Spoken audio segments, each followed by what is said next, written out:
Good morning, everybody. At least that's where it is on the east coast of the USA. 34 after 9 o'clock in the morning. It's Dadman walking 55 here with you tonight. Sorry if my voice is a little catchy this morning. Just still trying to wake up, get the fog of war out from Fortnite last night to about, 3:30 in the morning with Mark D with a C. And just continuing the drive to 500 subs. We were at 465 after last night. So thank you, everybody. Thank you for your support. Let's bring your friends, dogs, neighbors, drunks, everybody into the fold and the family, and let's keep that drive and get to 500. Hopefully by the first of the year, but we'll see. Oh my goodness, 460 seems kind of be a little interesting of a barrier, but hey, we keep going, and you know what? The numbers be what they are. What's important is that you are here, my friends. The people that come here, that watch us in replays live, that they chat with us, they lurk. You guys are the people that count, that keep this channel going and make it what it is. So, hey, so let me say, well, and great to see. I know it's slow this morning, and this is an unscheduled, but the great Mr. Angel is here. Hello, Mr. Angel. So good to see you, and I hope you're getting better. Oh my goodness! And it's 15:34, so that's what 3:34 in the afternoon. All right. Well, welcome.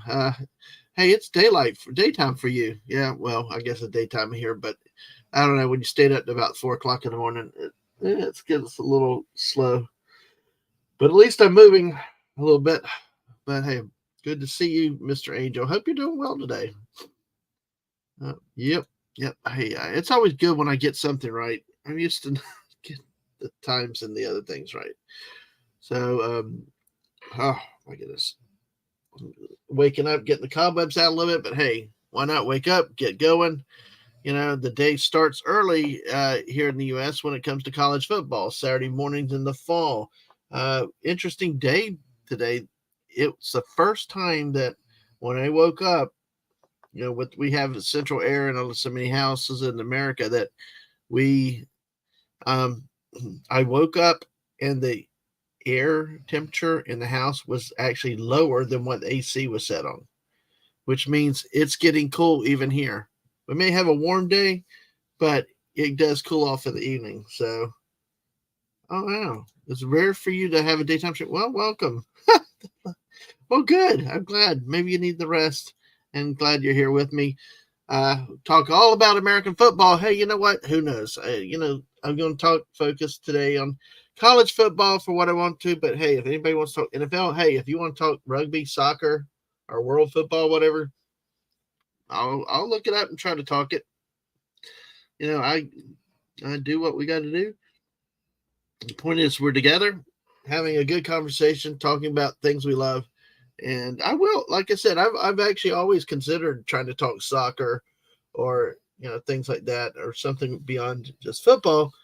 Sometimes it's having guests that know what they're talking about in a sport, that are used to it, the rules, and, you know, have more of an exposure of it, more than just a casual familiarity like I do in many cases. It's always the interesting things, because I've thought about having some hockey shows.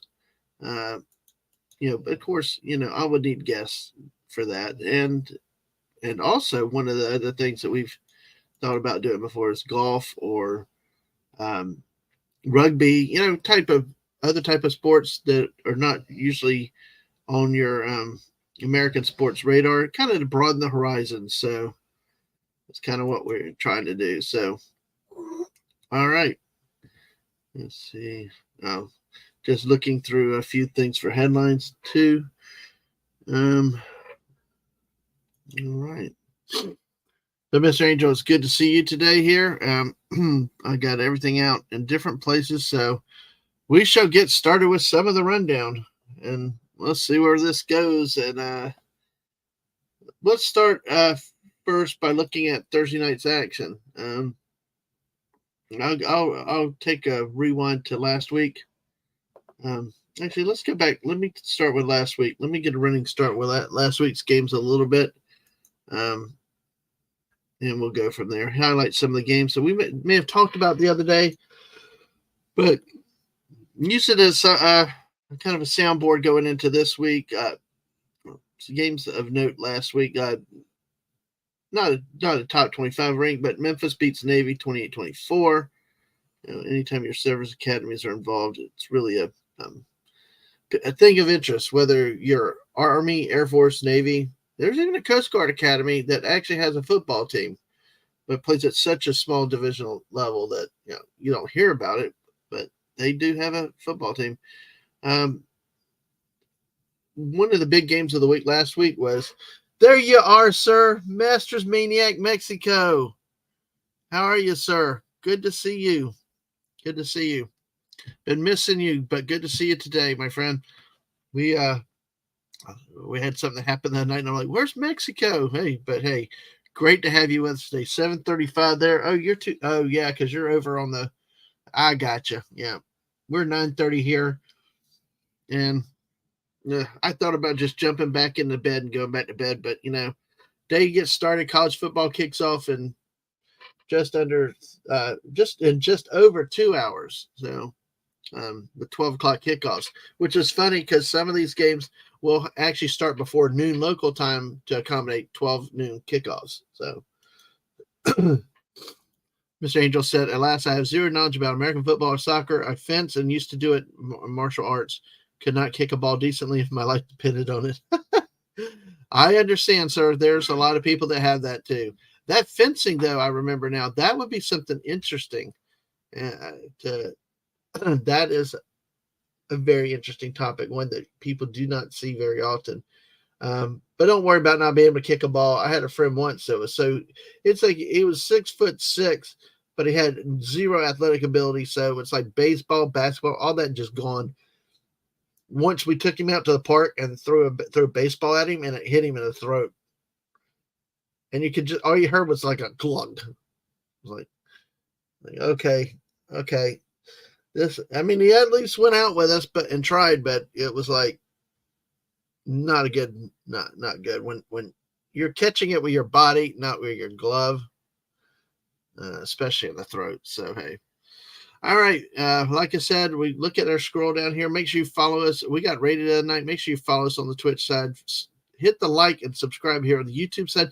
We woke up at 435 subscribers this morning. To 465. Why do I keep going backwards? I don't know.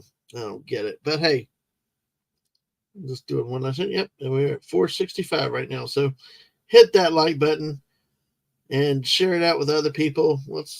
And if not, hey, we're going to have a nice little fun talk about college football today. Other games of note last week, of course, was number one Georgia at home against South Carolina, outlasting the Gamecocks 24-14. Carson Beck threw for 269 yards.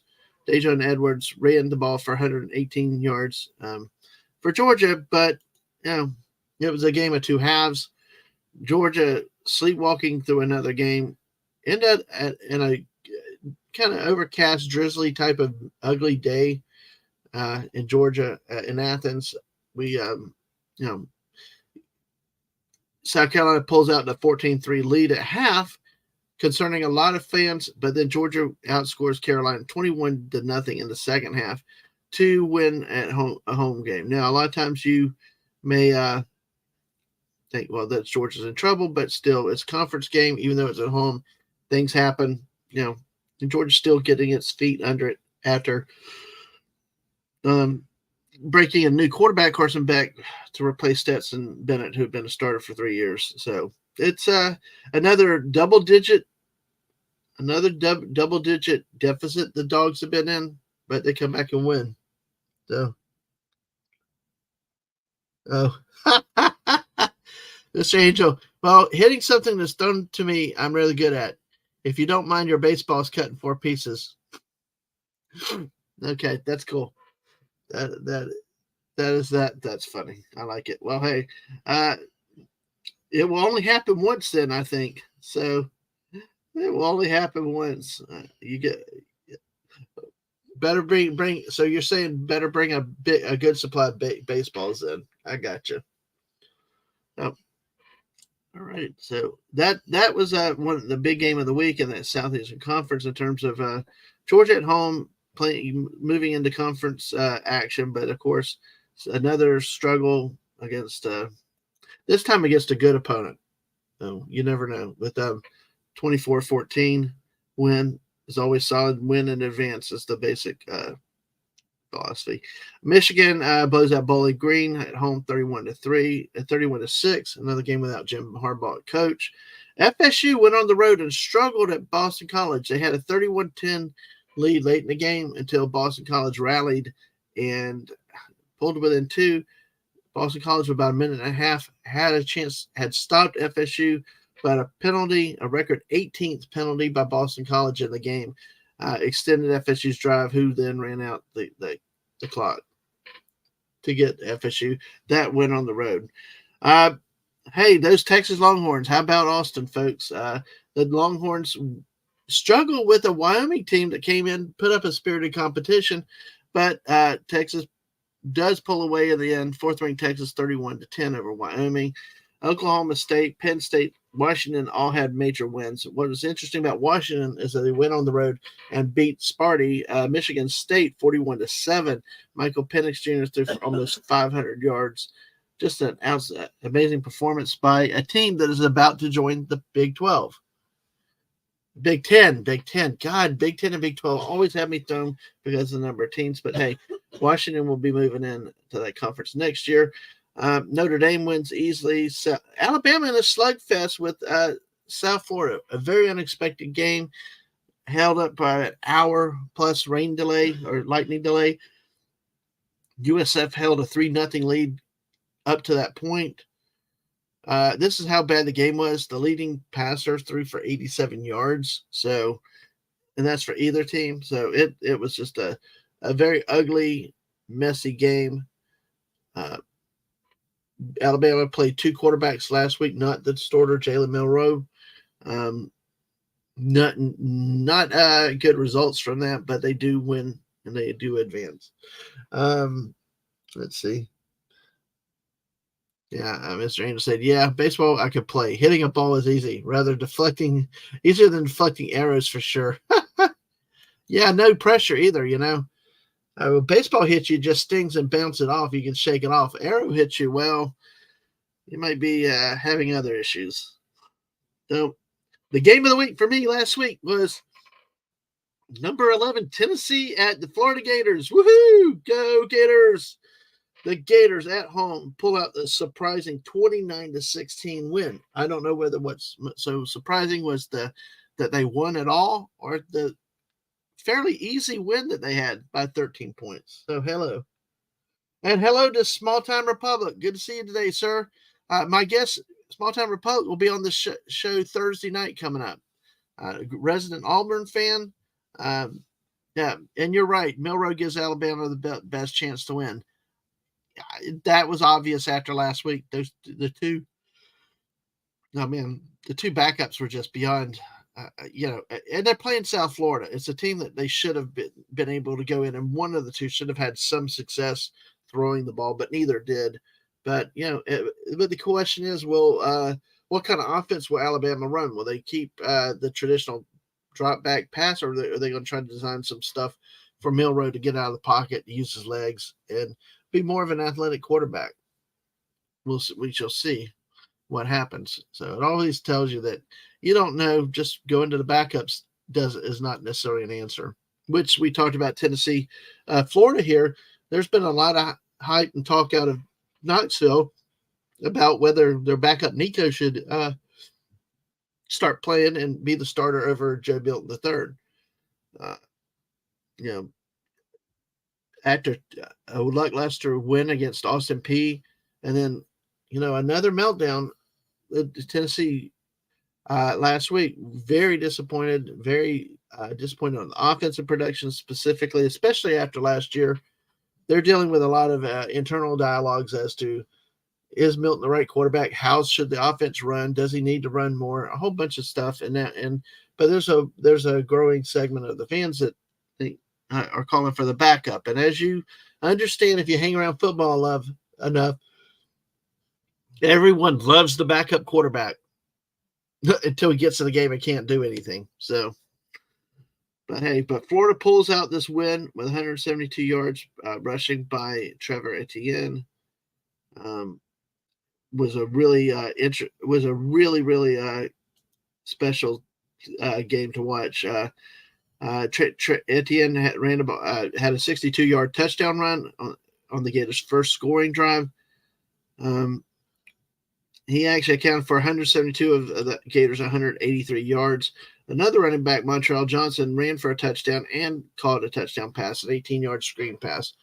Beautiful movement, dodging the defenders to get into the end zone. Now, my favorite little thing with Tennessee is Squirrel White. How can you not like a name like Squirrel? So, all right. So, and we're going to go ahead and blow through these other top 25 games real quick from last week. So, since we get people here more, we're going to start talking about today's games coming up very quickly in just a second.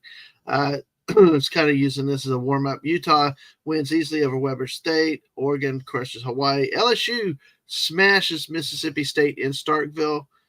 Really a disappointing showing for Mississippi State, talking about a team that's in turmoil right now in terms of what does it want to be. After the tragic passing of Mike Leach late December, now new coach is talking about basically flipping the offense to trying to be a running type offense. So we'll see. Missouri upsets Kansas State at home with a 61-yard field goal, folks. That means they kick the field goal from over the midfield stripe on their own side of the field to win 30-27. Fans rush the field, which this is the first time in the new SEC policy about fans on the field that the school was fined $100,000 for the fans leaving the stands and storming the field. Second, third violations, the fines get escalated, but I keep thinking like, okay, what do you do with 4, 5, and 6 are the same penalty as third, apparently. So, Oregon State, the Beavers won by 17 over San Diego State. Ole Miss beats Georgia Tech 48-23. In another highlighted game last week, Colorado held off Colorado State. And kind of an unexpected close game, 43-35 that went to double overtime. Deion Sanders, Coach Prime, has the Colorado Buffaloes up 3-0, ready for a game against Oregon today.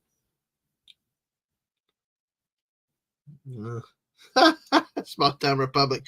Yeah, it's funny how you still they just had to make it harder, and that's where I know some people complain about the coaching that put them in that situation, and that's what a lot of these teams with is coaching, and they just got lucky. I will say, back to the Florida situation, I think I've been critical of Napier. I think he did a great job in the first half last week. I think he called off I think he lost the aggression in the second half. I think that they got a little bit fortunate in the second half that Tennessee just could not execute.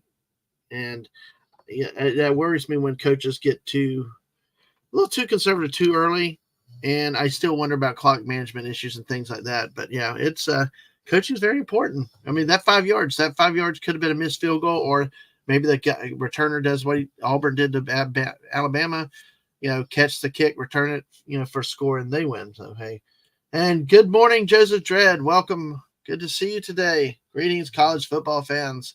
Yes, folks, thanks for being here. We're just taking a quick look at the last week's top 25 games, and then we'll take a look at this week's matchups and see what y'all have to say. Feel free, share your comments and observations along the way.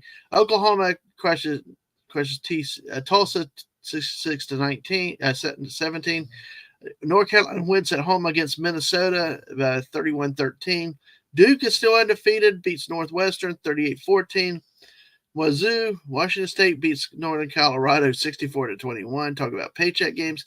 UCLA, a recent addition to the top 25, crushes North Carolina Central 59-7. And Iowa beats Western Michigan 41-10. Hey, the fact that Iowa scores 41 points against anybody is an amazing feat these days. So, yes, exactly.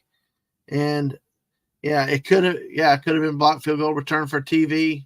I can't English today. TD, or even if it fell short, that's a long field goal. Yeah, exactly. Well, they let Tennessee self-destruct a lot. I was a little more concerned on the offensive side because they got back to this thing of running first and second down. They did not mix the pass. I thought, and maybe I'm wrong. If you saw a different game, feel free to opine on that. But it just seemed in the second half, offensively, except for the one drive where they got a field goal, they were very vanilla. They were very basic, and really they it's like they were playing not to lose, which is to me not a good sign. Is when you play too carefully. Now, if you're in the fourth quarter, but there was at least three fourth down conversions that Tennessee failed on. Pick up a few of those. Pick up a touchdown earlier in the second half. You got a different ball game. It's a lot closer. So, looking at last week, and any other type of scores. For our Auburn fans out there, you beat Samford 45-13. But we'll see this week. You have a different type of interesting test to see really where you are. Vanderbilt went on the road and lost to UNLV 40-37. As I talked about Thursday night, want to cheer for Vanderbilt. Want them to do good. They got offense now, apparently, but there's not enough defense. And folks, losing last week and losing this week, I think pretty much fixes that they will not make a bowl this year. Instead of being 4-0 with only needing 2 conference wins, a team that had not won a conference game in 3 years, then finally wins 2 last year. It's just not, I don't know, not likely in the cards for them this year. Sometimes when you're a team like that, you got to win when you can. Arkansas lost to BYU at home, which was a little bit of a surprise. And in terms of all games of significance, that's about what we had from last week, so folks. But hey, that's the week that was. Thank you for sharing a little bit with it. Some of you that watched and excuse me. Oh man, congestion. Nothing like morning congestion now. So all right.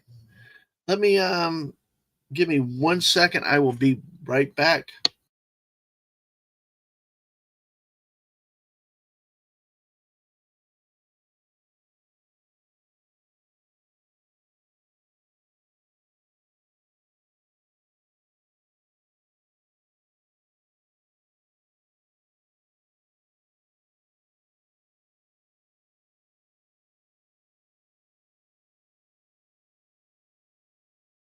Sorry about that.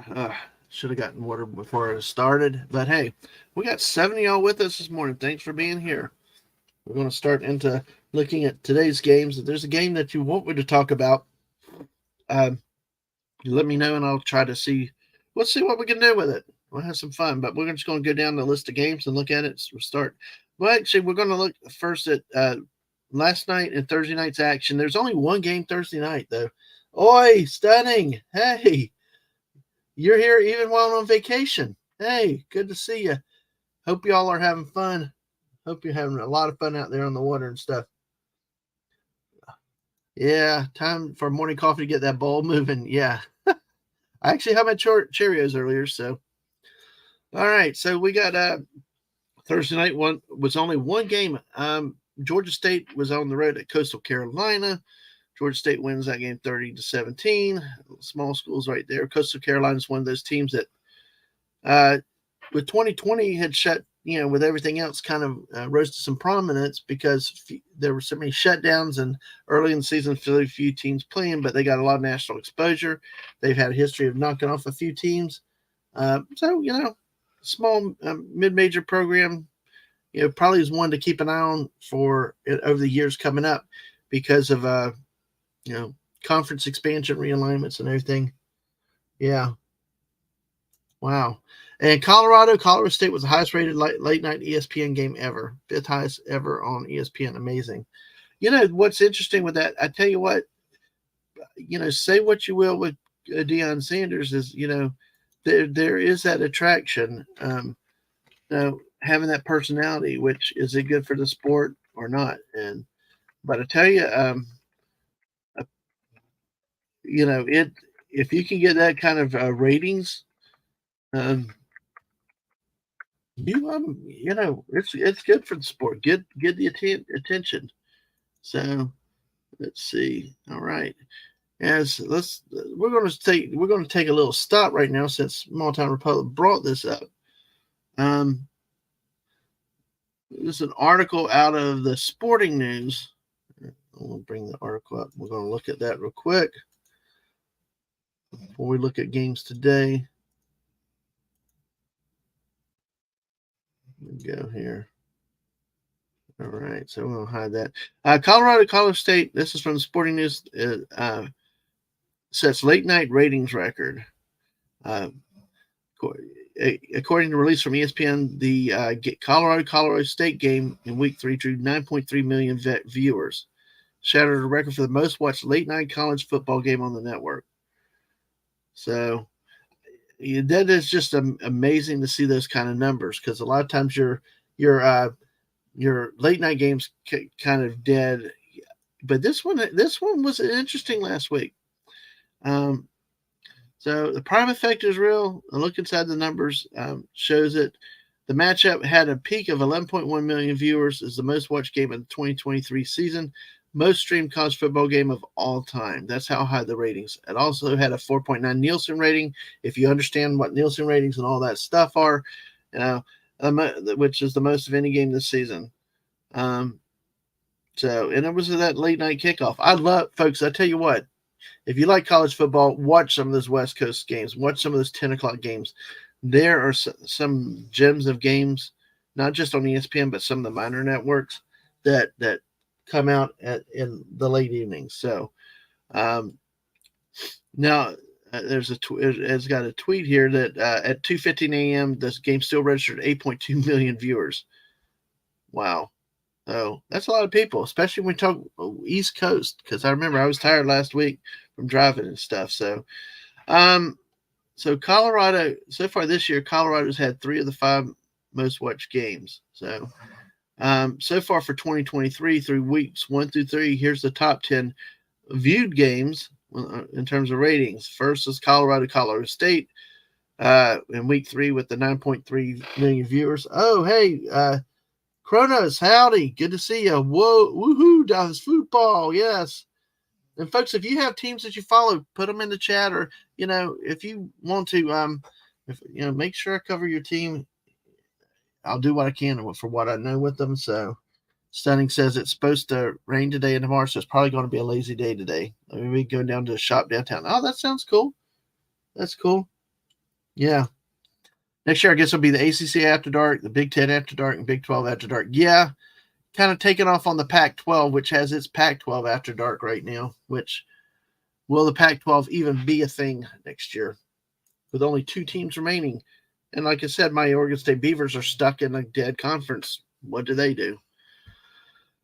Other games this year, Florida State LSU, the game down in Camping World Stadium in Orlando, had been the highest viewed game so far. Of course, that was Labor Day weekend, and it was a Sunday game.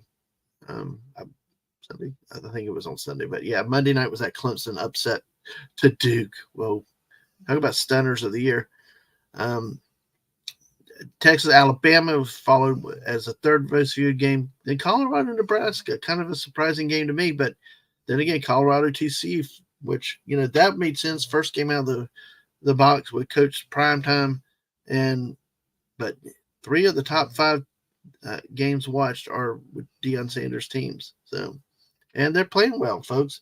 They're an entertaining, fun team to watch. And I think that's what a lot of people want is, seeing exciting football. I will say, like, as a Gator fan, we had good offense last week, but still, I like the way Deion Sanders' team plays. I like the way he coaches. I like the fact he's not all this rah-rah culture stuff. He's the attitude that he wants players to play and win, and the thing is on the field or the results.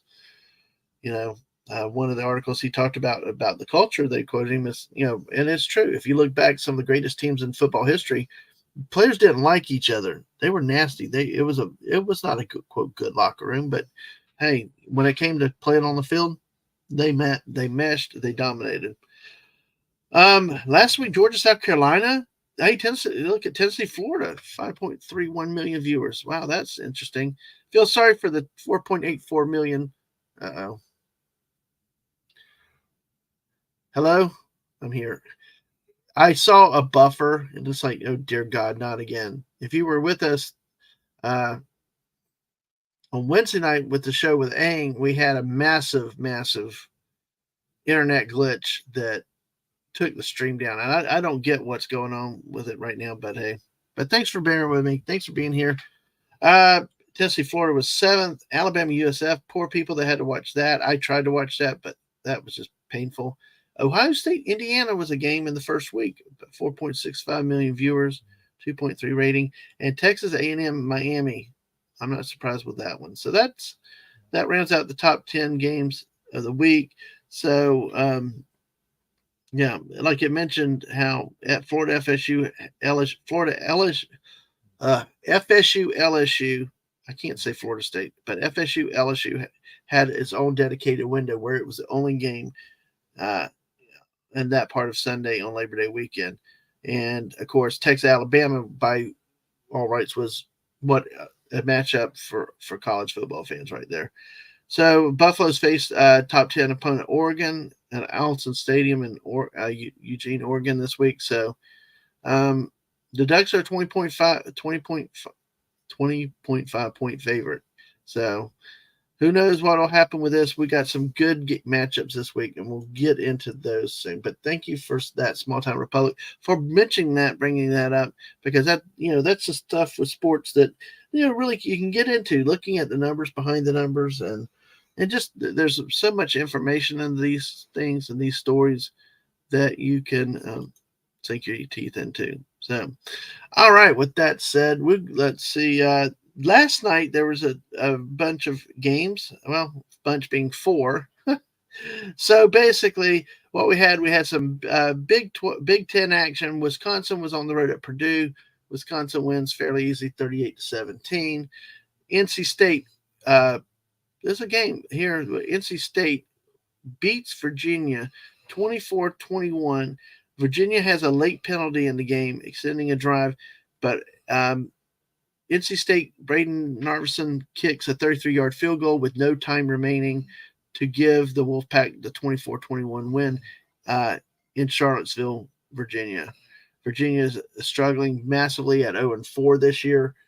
While NC State's improved to 3-1, a little disappointing effort against Notre Dame, but so far NC State's had a decent year. But the big story is Virginia back into a time of not even mediocrity, very bad football.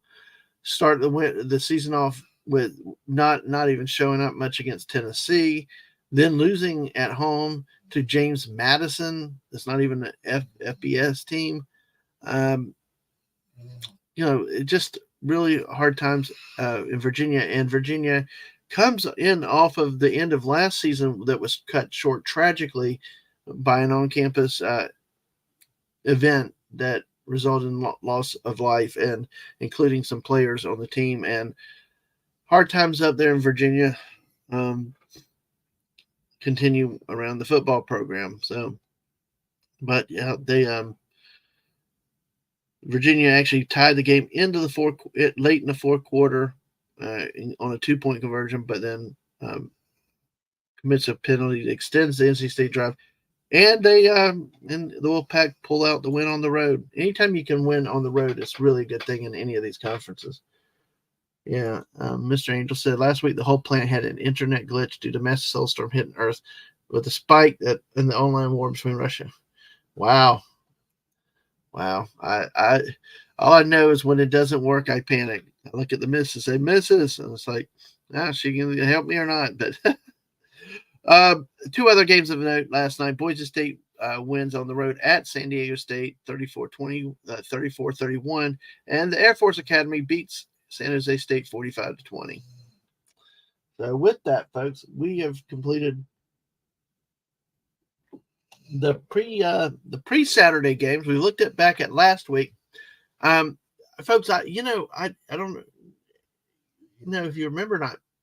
Used to college football games only played on Saturday. Then I remember, probably was it in the mid 2000s or was it the late 90s? It might have been the mid to late 90s when ESPN had one Thursday night game, and you had one Thursday night game. Well, now we've started adding more Thursday night games and more Friday night games, and now some of the other conferences, like some of the mid-major Midwestern conferences, now play their games on Tuesday or Wednesday nights. So, God, that's panic is futile. Just stay calm, eat cookies, and get ready to be assimilated. Okay, thank you. Thank you. I just don't like the word. I don't like the thought of being assimilated. I guess I got to just learn to accept it. Oh, I don't know. But hey, it's too funny. But hey, I'm curious if you remember. When that transition in the game of perhaps a pizza without a pineapple. Yeah, yeah. Let me see. I'm gonna do a poll real quick right here. Bear with me while I talk and type at the same time. Still, I hope I'm getting a little better. I hope I'm getting a little bit better trying to do this, but it's definitely a challenge for me. Yeah. Okay, because I'm going to ask you, which game are you most interested in today? Pole dancing. Yeah, no, Kronos, that's for when we play Fortnite. That's when we play Fortnite. So, going down here, let's see. We'll definitely put the Colorado. We'll put Colorado at Oregon. Got that one. Let's do one of the SEC. Alabama, Ole Miss. Let's see. What is different? Isn't that 20 days of Fortnite? I don't remember what it is offhand, but yes, it is there is a definition. Well, give me a second. Let me finish this poll, and I will say. But yeah, there is a definition for a fortnight. I think it was it Shakespeare or somebody that was somewhere where someone was referenced that. So trying to make sure I pick the good matchups here. So Ohio State at Notre Dame, a night game. Okay. And let me see one more game. Let me get here. We will. Let's see. I wonder if my Beavers are playing today. UTEP's playing today. All right, I get a 9:00 game tonight for Texas El Paso Miners. Why would somebody in Florida be following the Texas El Paso Miners? If that's the story you want to hear, I can tell you that in a moment. Just trying to see. Make sure we get Oregon State, Washington State. Beavers at 7. All right, come on. I got football today, folks. Even though the Gators have an off night. Oh my God, dang it! I got dinner plans with people. I didn't know that they were playing at 7. Looks like I got to cancel dinner plans. Not that bad yet. I did hide out in the wedding, my sister's wedding, though. So, let's see. Just trying to find one more. FSU at Clemson. Even though Clemson is not ranked, this could be a big game. All right. So I'm going to get back to you guys in the chat in just a second. But here's the poll, folks. Which game are you most interested in watching today? Okay. Today, Colorado at Oregon, Ole Miss at Alabama, Ohio State at Notre Dame, and FSU Clemson. So feel free to vote. Vote early, vote often. Like I always say, the poll is there. So I like that. Perhaps, my friend. So, oh my God, we got 12 people here today. Joseph Dredd, 2 weeks. Okay, thank you, sir.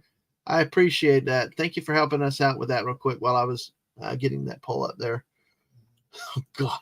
Oh, no. We got sci-fi. Listen, folks, this is what I keep saying. I'm out to conquer the YouTube and the geekdom communities with football can be geeky nerdy, especially with spreadsheets. But like this, you got the Trekkies that come in and bring in Borg and all kinds of stuff that we get your sci-fi in. And I hope to have a little more sci-fi going forward with some things. But internet glitches happen, beats getting Borg nanoprobes in your arteries. So, yes. And that was a solar front. And Chronos says, thank you, Dredd. Appreciate it. Yeah, and all the sun's going through its 11-year cycle. Spend more in the coming months. All right. So, a small town thinks that Clemson will beat FSU. You know that is a very, very good possibility.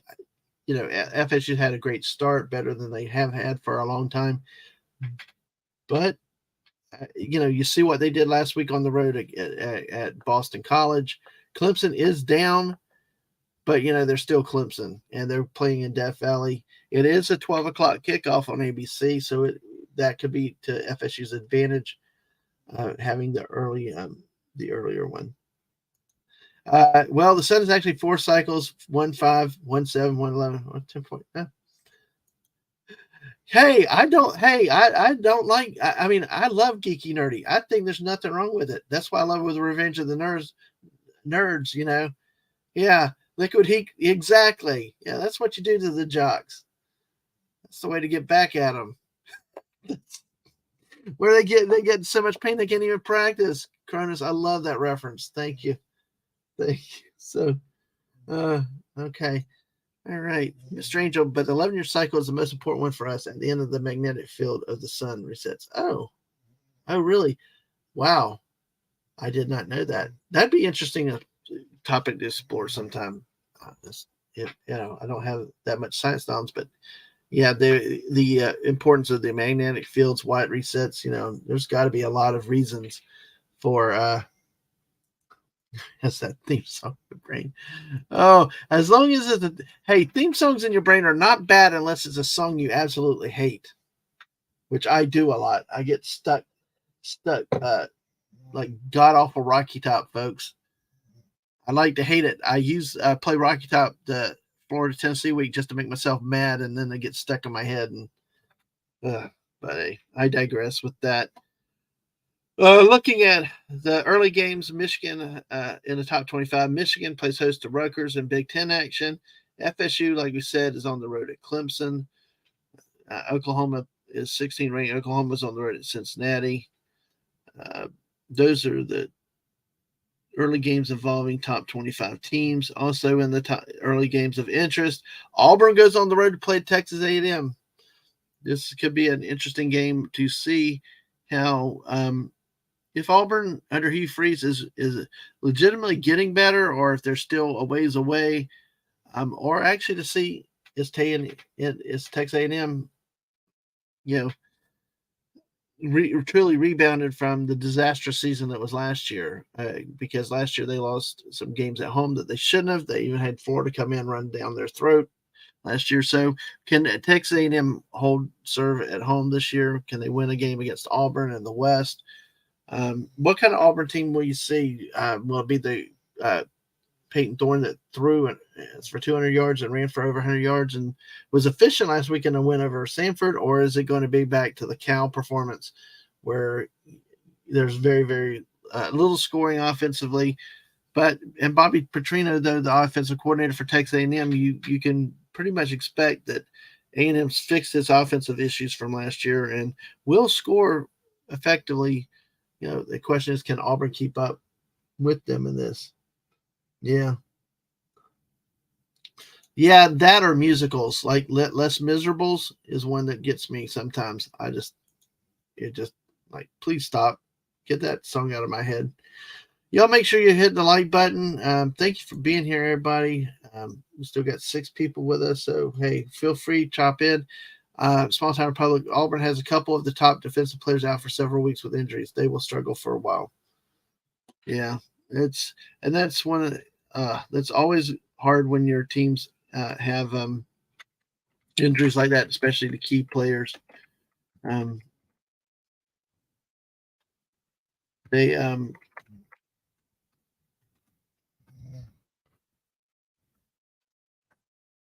and there's some other teams that will have problems this week. I'll hold off till the Florida game when we talk about that, because that Grant. No, why do people want to disable my ad blocker? Like, no. All right, so yeah, take a look. FlyWarEagle.com. Let's see. Yeah, so let's see. 8 players. Wow. 8 players, Small Town Republic. It says The article is titled from FlyWarEagle.com is that the injury report ahead of the Texas A&M game from Kyle Field is looking grim. 8 players, some of whom are top contributors to Tigers on both sides of the ball, are banged up in some way, shape, or form following their win over Samford. So Cam Stutz, Nehemiah Pritchett, Donovan Kaufman, Keontae Scott, Xavier Miller, Jalen McLeod, Javarius Johnson, and Jarquez Hunter. Yeah, they were either missed last week's game or they were further banged up. So basically Auburn needs to get healthy. So that is a key factor going into any game is your injury report. So but it also depends on your depth. A lot of times your bigger schools like an Alabama or Alabama's an obvious one to choose because they've been so good for so long, or Georgia, you get your injuries, you have depth to replace them, and don't really miss a beat usually. But hey, on the road at a hard place to play at Kyle Field, Auburn's got a lot of work cut out for it. So, and I do small, more miserables exactly. No. Oh no! Oh gosh, no! I know, Con, not the brain slugs. Okay, I will sing you a song then. No, God. Oh my gosh, it's so much fun. Thanks y'all for joining me today with this. But yeah, looking here at Auburn, Texas A&M, could be an interesting game. It could get ugly though, like for various reasons between injuries, lack of depth on the Auburn side, and Auburn still adjusting with new coach Hugh Freeze. Going forward will be good because he's always had success at the programs he's been a head coach at. But really, I think the key is Texas A&M. Is Texas A&M improved from where they were last year? If they are, this could be a fairly quick, easy win at home. But that's why you always play. That's always why you play the game. Introduce everyone. No singing. Yes, no singing.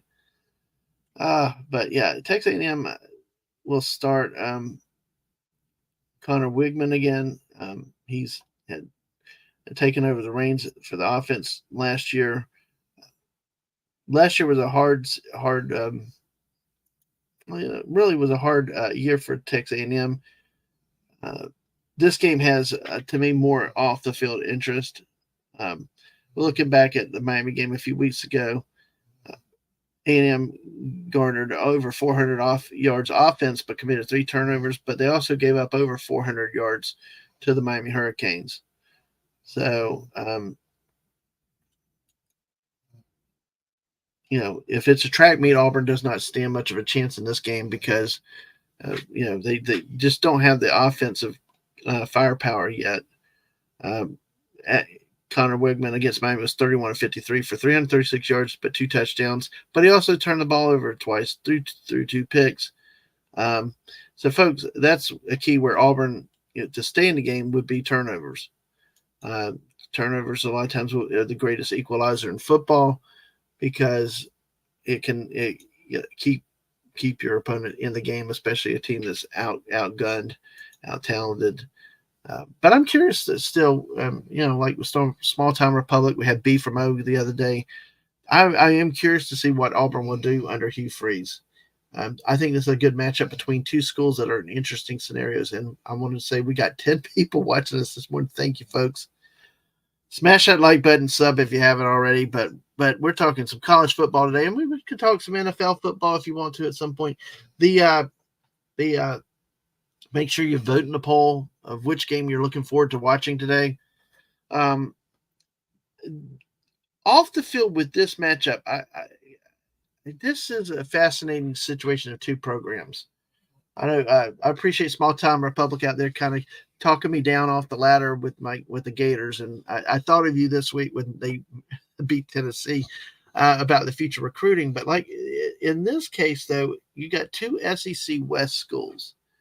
Let me bring up the standings real quick, and I'm going to show a graphic to hopefully have maybe help make some interest of this while I'm talking, because these are the type of things that I find fascinating with teams and programs. Blurns ball. Hey, hey, listen, I'm all for all kinds of sports because Masters, are you still here? You and Stunny came up with Focky. You know, they created the game called Focky on one of our shows recently. But you know, we need to have more Focky talk. But as I mentioned, these type of stories, interesting situations of two programs. Auburn is the first year of Hugh Freeze. Hugh Freeze has had some controversy in prior years, but he's had on the field success. At first at Ole Miss, then at Liberty, comes to Auburn. First year rebuilding a program, so you have a lot of leeway there compared to the Texas A&M Aggies. Jimbo Fisher. Let's see. I'm going to Jimbo Fisher has been at. Let's see. Here we go. Pull that down there real quick. Jimbo Fisher has been. Let's see. Jimbo Fisher has been at Texas A&M for a long time, for a number of years. He left Florida State. He's been a career assistant up until the job at FSU. My typing and talking, folks. Again, thank you for bearing with me. Appreciate it. Got 11 of y'all with me. Thank you. Nothing like doing stuff on the fly. So let's see. Just checking. I just wanted to double check that his link at Texas A&M because it's relevant to with the discussion. He was named head football coach at Texas A&M University on December 4th, 2017. So that puts it about 18, so about 6 years roughly. So yes, I understand. The people that can Kronos are just have hats off. So the rugby is just enjoy hard hitting. I think that's the beauty of rugby. It's like their rugby is essentially American football, but played sideways. Do you remember the old game Tackle Loco? That's a good way to describe rugby. Rugby is basically you tackle the guy with a ball, and you just keep going. So, hey, buddy Hepburn. Hey, buddy, good to see you. An underrated skill. Yes. Firepower knew absolutely knew when it comes to American football, but was not aware the use of suppressing fire was essential. Yes, well, it can be. It can be, my friends. All right, so back to Auburn A&M, a little behind the scenes. You know, we got one up and coming program with a coach that's had success everywhere he has coached. Compared with Jimbo Fisher. Jimbo Fisher was a career assistant a long time in Alabama. Then he was at LSU and then took over the offensive coordinator job at FSU under Bobby Bowden. And for Floridians, that was kind of a nasty change of the guard, you know, when Bobby Bowden left. Because, you know, at the time there was a big trend of, quote, coach in waiting. And so they, you know, some speculated Bobby was kind of forced out. And then Jimbo took over, got FSU to a national title. Then a couple of years later, ends up in Texas. So it was about 6 years, you know. Not only did they bring him in, they paid Kevin Sumlin at least $10 million to go away in a buyout at Texas A&M, plus the exorbitant contract that Jimbo Fisher was signed to. And I believe that the current talk was that to buy out Jimbo Fisher's be like $70-something million. But to contrast here, two teams in the West here, the two different stages. Auburn with a coach that's rebuilding a program. There seems to be patience for this coach who has success, and then there's another with Texas A&M. How much pressure Jimbo Fisher on? I mean, when you're paid when you not only have buyouts from previous coaches repeatedly, you pay the new hot coach top of the line money. You're not paying for second place. Well, like last year, bottom seller finishes. You're not even paying for second place, third place finishes routinely. You're paying for a conference title, at least to get to Atlanta, at least get to the championship game, beat Alabama, you know. So, yeah, and small time. Jimbo was Auburn's QB coach in the 90s. Damian Craig has been with him a lot since then. LSU, FSU, and AM. Oh, wow. I remember that name, Damian Craig. Yeah. Hey, no problem, Kronos. Maybe if you get back, hey, but thanks for being here. Yeah, have a good call. So, padding is in a way responsible for more injuries. The more protected you feel, the more risk people will dare to take. Injuries in rugby are mostly broken fingers and some scratches and bruises. Yeah, I do think there is definitely merit and logic into that. Um, yeah, of course, in American football, you can be penalized for not wearing your equipment properly. So you have plenty of things that you've got. Not only a safety issue, but you also have penalty. Just what officials need to have to do to enforce equipment rules too. So exactly. Hey, it is true. It is true. Exactly. Sometimes in the effort to make things safer, we make them less safe. I believe that the targeting rules, and feel free to disagree if you do. I think this constantly calling everything targeting is gotten out of control because I think if anything, players are not tackling properly because of it. A lot they're pulling, or it affects the game. They pull up, don't hit a player because oh, he's going down. And so many of the targeting calls are ones where the defenders already left their feet, cannot do anything about it, and just momentum. It's physics, and we're starting to over officiate these things. There was a play that I saw in the NFL the other day that was, I think, through the Twitter side that showed an end crushing the Detroit Lions quarterback, but the Detroit quarterback had made such a great fake, everybody was confused. But because the guy did what he did and smashed the quarterback, it's a penalty. So there's rules. Officiating is a different topic. We can go everywhere, but that's what I think with the situation we have today. It'll be interesting because I tell you, if Auburn comes in to Kyle Field, wins this game today, at what point do the Boo Birds? What point do the rumors start to really take fire again about job security for Jimbo there? Again, you're 6 years on the job and you still have not won the West. You've not made an SEC championship game appearance. You beat Bama once. At what point? But then again, here's another ugly thing with college football, and I know small town Republican that had a recent coaching change in Auburn. Auburn's a school that's had numerous coaches in the last 10 to 15 years. You know, what's it doing for the state of college athletics? And when we're just buying out coaches to millions of dollars a year, just at a whim, on a spur of the moment, it goes even to my criticism of a coach at Florida, but I do think there are times that it's warranted. Either bad things have been allowed to happen, and you got to clean the program up, or just if a coach is just not doing the job that badly, you can't afford to fall too far behind. But unfortunately, some places with some fan bases, you basically change coaches like you change underwear, and it just can be a very hectic time, stressful for the coach and all that. So let's see where we're at with this game. We got 4 votes. Hey, nobody's voted for Colorado, Oregon yet, but hey, Ole Miss, Alabama got a vote. Ohio State, Notre Dame got 2 votes, and FSU, Clemson a vote. All right, so feel free, vote in this poll. We'll have fun with this and see where it goes. I'm not allowed to vote. Of course, normally, I think my interest in the Ole Miss, Alabama, only mostly because of the SEC, but I am intrigued by that Ohio State, Notre Dame game. I am interested in that game. A lot of interest with that. So let's get back to more games. I thank y'all for letting me take a little detour on that game.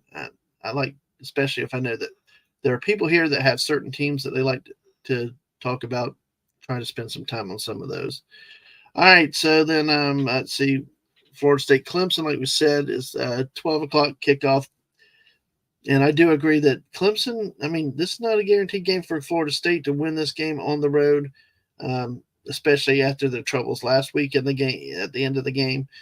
Um, Kentucky Vanderbilt is also a 12 o'clock kickoff for you SEC fans. Um, Again, it could be a fun shootout game. If you want a game to watch, and if you have the SEC network, Kentucky Vanderbilt could be a fun game to watch in terms of offensive production. Kentucky now they got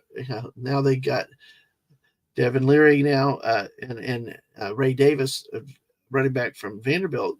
They actually have a legitimate offense this year. It's not like it was last year with horrendous scoring. And Vanderbilt has offense but no defense, so we'll see what happens with that. So, oh, hey, Mr. Angel, I'm always good for just a random vote. I do it all the time too, but hey, don't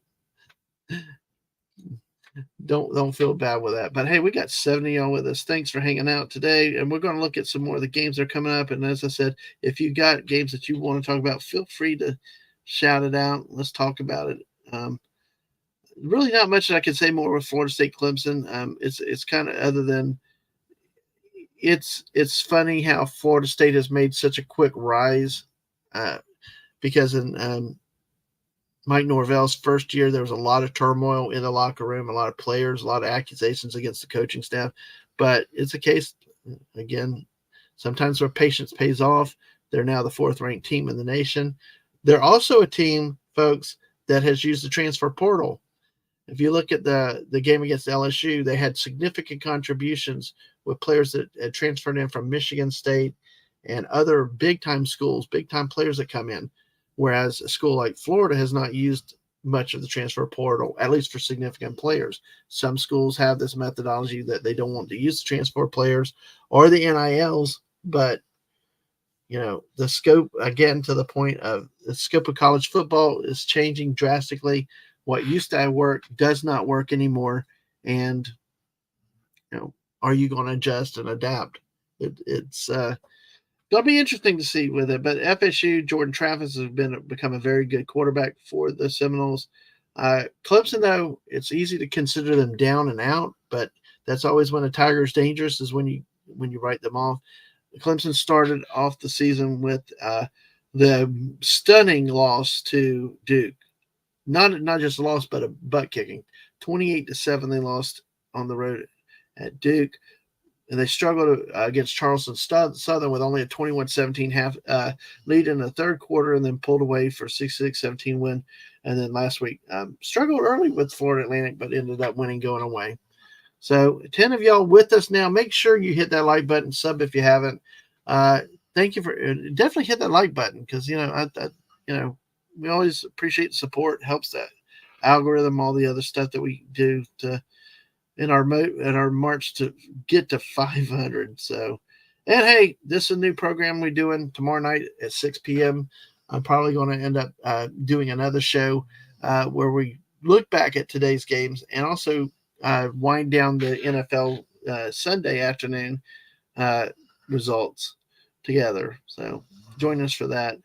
Clemson is in a spot right here. So look, this could be a game that is an upset, but not an upset, if you know what I mean. 14. Wow. Hey, yeah, definitely 14. Smash that like button. Get your neighbors, everybody in here and all. And hey, yeah, the second shift is in. Snortapoopas, Kuber, Howo, Humans, and other critters. Good to see you, sir, today. Good to see you. Always good. Buddy said we get the Pac-12, SEC, and ACC networks. Now, do we watch games there? Probably not. LOL. Well, I try to as much as possible. I will say I have the greatest wife in the world, because years ago in our living room, we not only had a big screen TV, but there was a cabinet next to it. The big screen TV had picture-in-picture. The cabinet could put like probably about a 40-inch TV or 32-inch TV and probably about a 16-inch TV. She had it where I could watch 4, not 1, not 2, not 3, 4 games at one time, all together, right in front of me. And that was truly noon to midnight happiness, of football. So, But yeah, all those networks, yeah, they can come in handy. But I tell you what, don't discount the Pac-12 games and those West Coast games. There are some very fun games late at night. Very fun games that we have late at night. So back that the Clemson game could be an upset special, but I would not consider that really an upset. These two teams historically have been pretty evenly matched.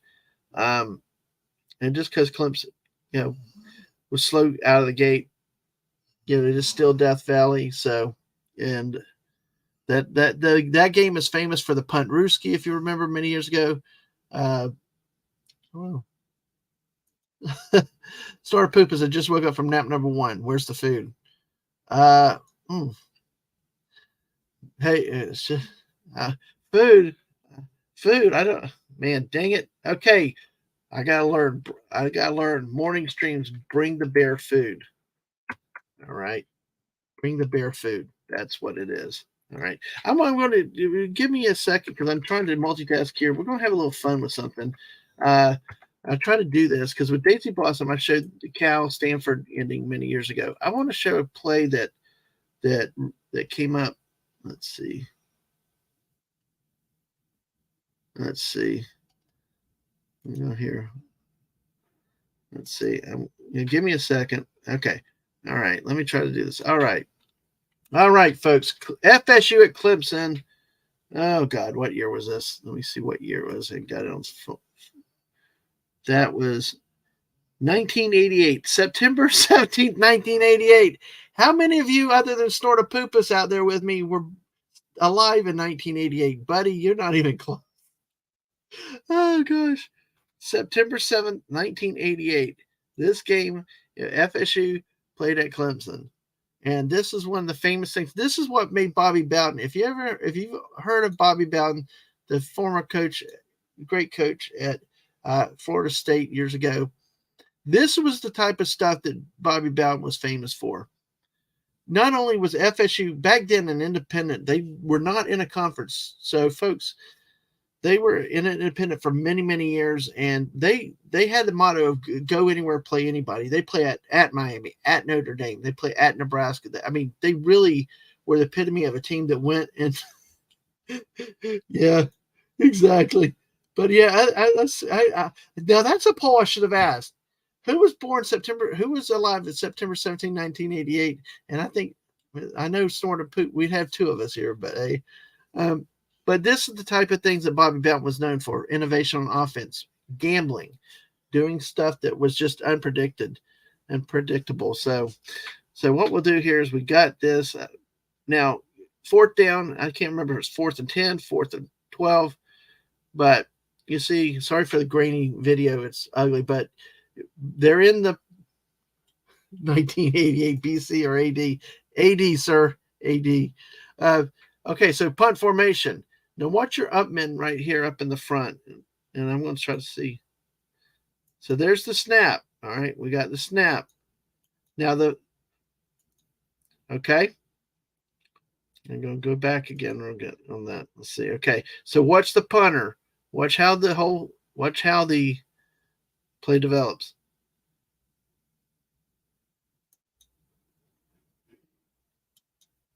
It's the punt Ruski, the famous punt Ruski.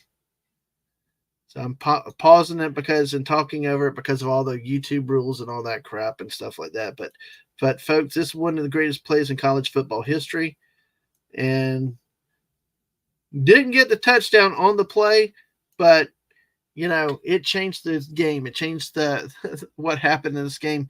If you go back to look again, notice right here the ball snapped to the up man. This is like tackle loco. This is like street lot football here, folks. And the up back comes up, grabs the ball from between almost like taking a hike right there. Actually, I misspoke there. What happened? It's really hard to follow, but basically, let me get back just a little bit here, because what happens? It snaps, and then the guy pulls it. The back comes, puts it in the legs here, and then he stands there and he freezes, and with all the movement, the defenders go in multiple directions, and then off to the races. with that play. So, hey, that, my friends, is the famous punt Ruski. So, if you've never heard of it, that happened September 17th, 1988, when Florida State went to play at Clemson. So, oh man, yeah, I, I'll have to save that for another time though. But yeah, it's Deion Sanders. Deion was a great punt returner in college. He definitely had it. The league of 1988 BC when the game was still played with the heads of the opponents. Uh, I like this story to poop. It's 1988 BC, Troy State versus the Memphis Egyptians. So that is too funny.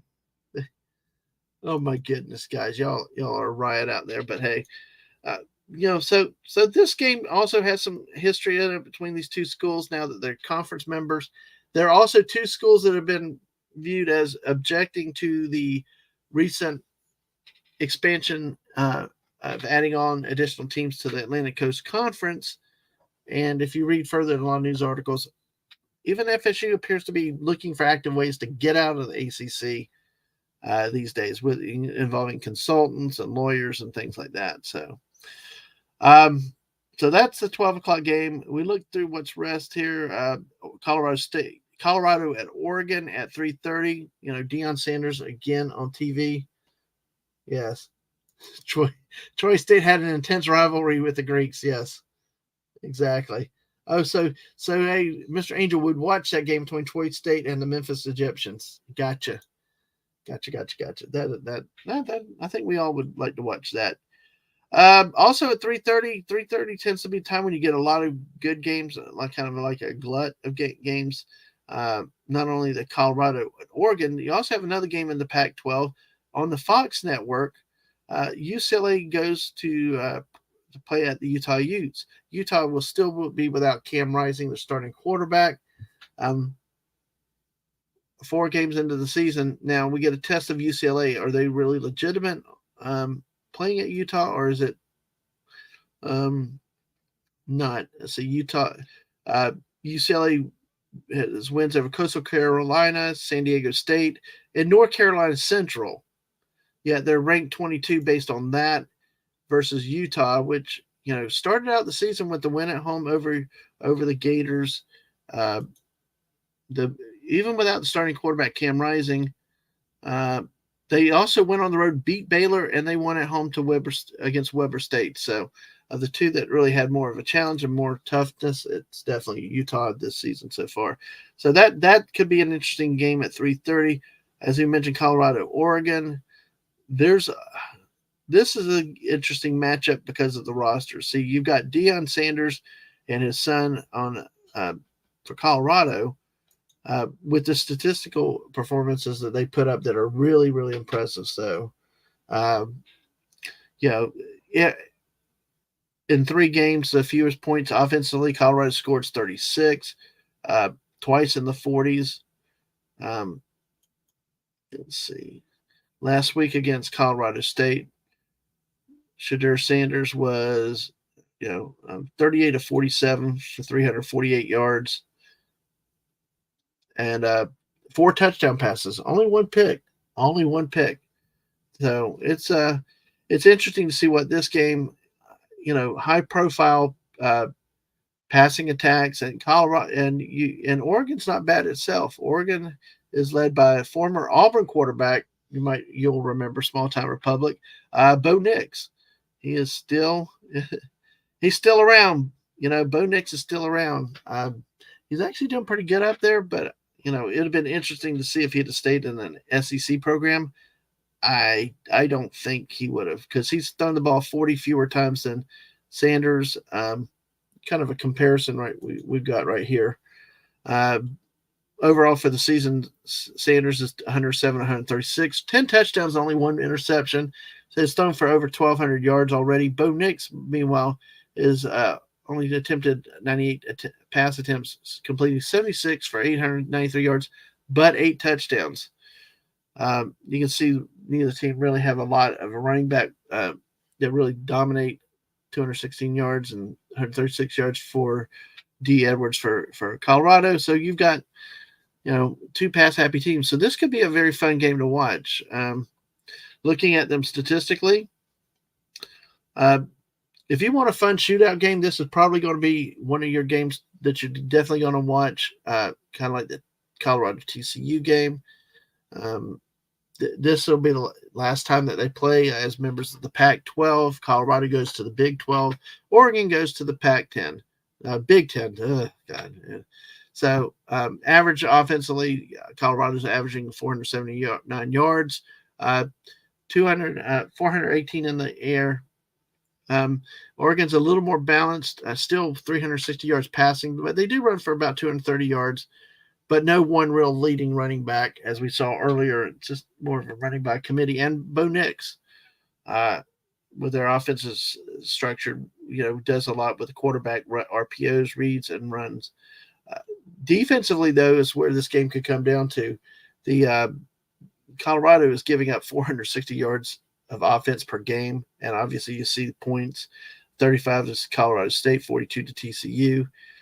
Whereas Oregon defensively has had more success. But then again, I will also say, look at the opponents Oregon has played at home to Hawaii.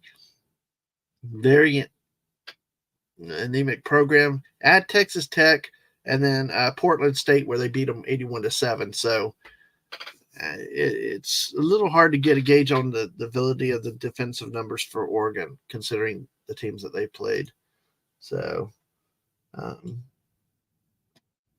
okay, yeah, and Travis Hunter being out is going to hurt Colorado.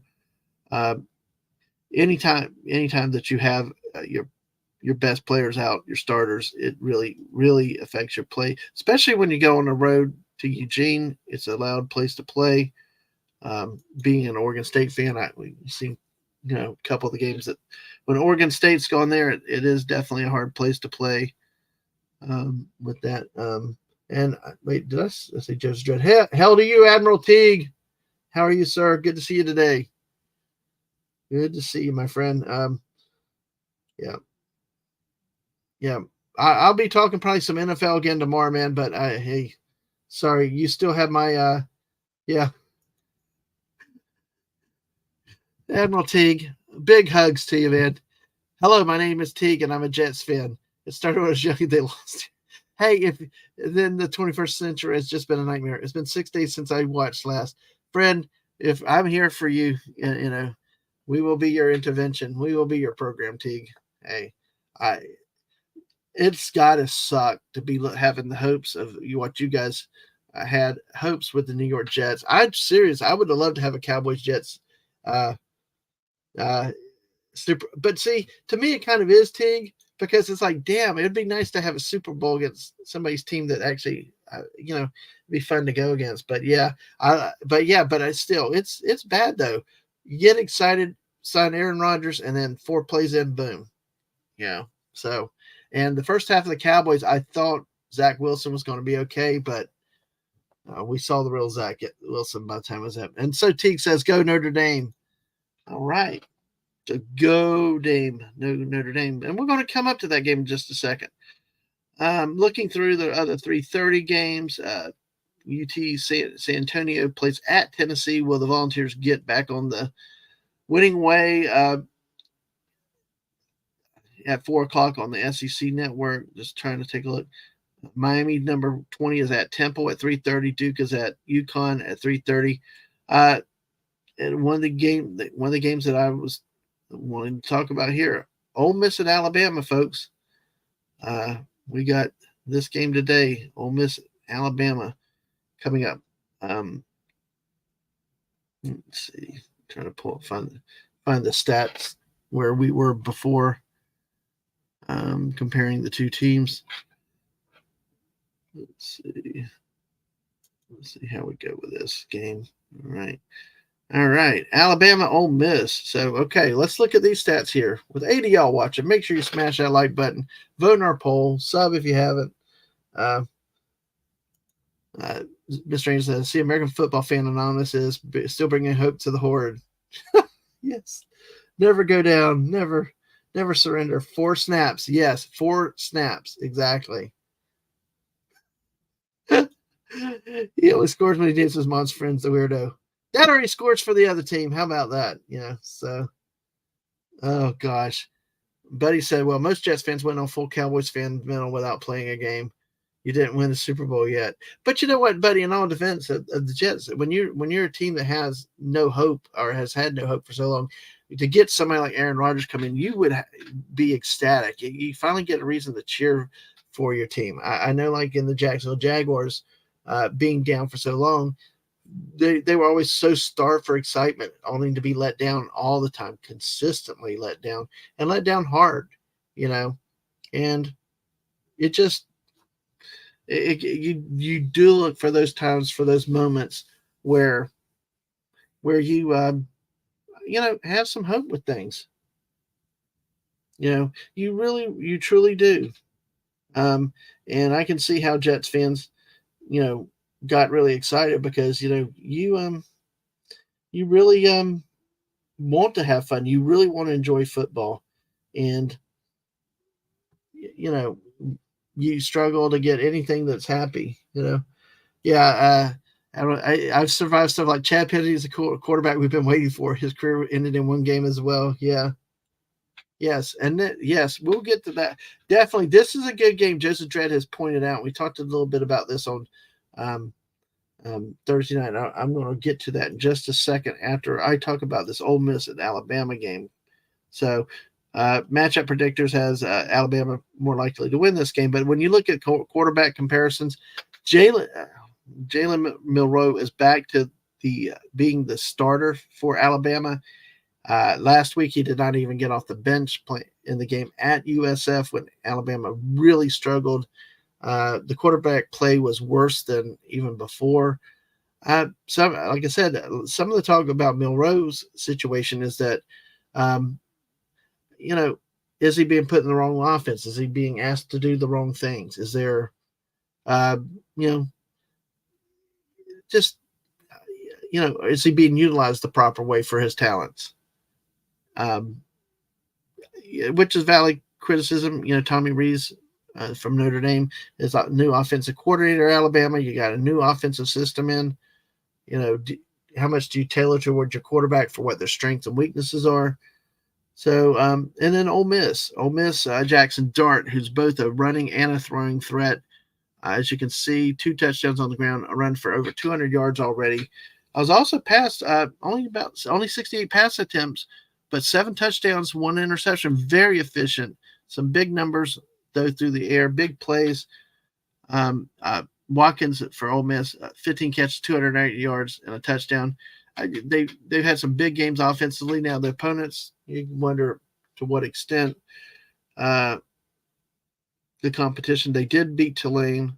Alabama has played Texas, lost that game in a slugfest.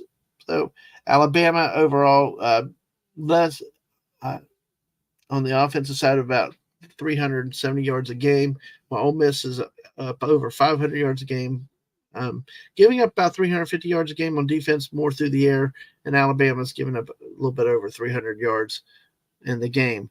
Alabama comes in 3-0, winning 56-7 at Middle Tennessee, losing at home to Texas 34-24, and last week's disappointing game at USF. While Ole Miss has started 3-0, beating Mercer, Tulane, and Georgia Tech. Georgia Tech was kind of a fun, high-scoring affair for both teams. So, yeah, in Admiral Teague, there's so much truth in that. So many times the better team has lost many, many matchups. Yeah, who's best that day? Other factors, turnovers, execution, all of a sudden, a lot of stuff can happen. Weather. So, and yeah, Joseph Dredd, yes, he seems to be more like an RPO type quarterback than what they've been trying to style him as a pocket passer. But I tell you what, after what we saw last week with the Notre Dame transfer and the freshman, that it was like Buechler and Simpkins, I think. Basically, that was. You wonder why Milroe never even got off the bench. Honestly, some people thought that it could have been a suspension that they didn't talk about or whatever. But it's very interesting that they quickly came back to him as the starting quarterback. So, thanks. If you're passing through here, 12 of y'all here, thank you for being here. Make sure you smash that like button. Feel free to talk football. Pipe in some thoughts as you have here, as well, as we're looking at some of these games today. So that's basically where we go. Tuscaloosa, Alabama. My main observation with this game, even though I picked Ole Miss to win this game was a hard game for me to pick, only because statistically, and I think watching the games this year, Ole Miss looks better uh, in so many ways of this game. But a rule of thumb that I've always tried to live by many times is I believe it when I see it. And Ole Miss was 0-4. Like Ole Miss, Arkansas, Mississippi State were all 0-4 against the big teams. Like when I talk about in the West, like LSU, Alabama, Texas A&M, they all, they can't beat the others. And so Ole Miss has not been able to beat LSU or Alabama, for a while or consistently. So even though I think that Ole Miss will win this game and should, based on what we've seen so far in performance, that it's hard to go against Alabama too, being at home, and the fact that the Ole Miss just can't seem to win when they should or when they have a chance.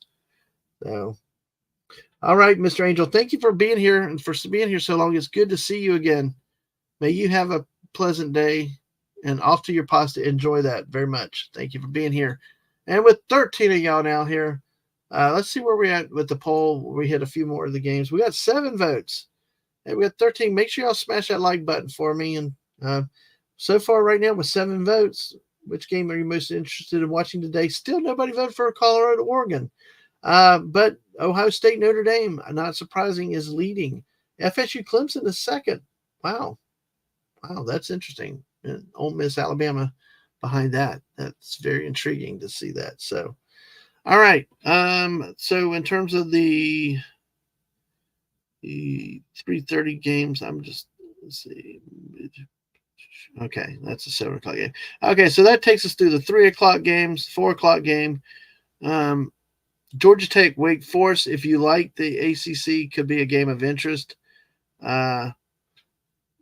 Georgia Tech now has more offense, which is incredible because they're still in the transition from the years of the wishbone or the Paul Johnson run heavy old school football offense to now more of an open-ended pro style offense. This could be a fun game in the ACC. Both teams like to score a lot of points, and that's at 6:30 on the CW network. Oh my God, I didn't even realize CW broadcast games. Oh my goodness. Hey, all right. As in the SEC, Arkansas goes on the road to play at 12th ranked LSU at 7 o'clock on ESPN.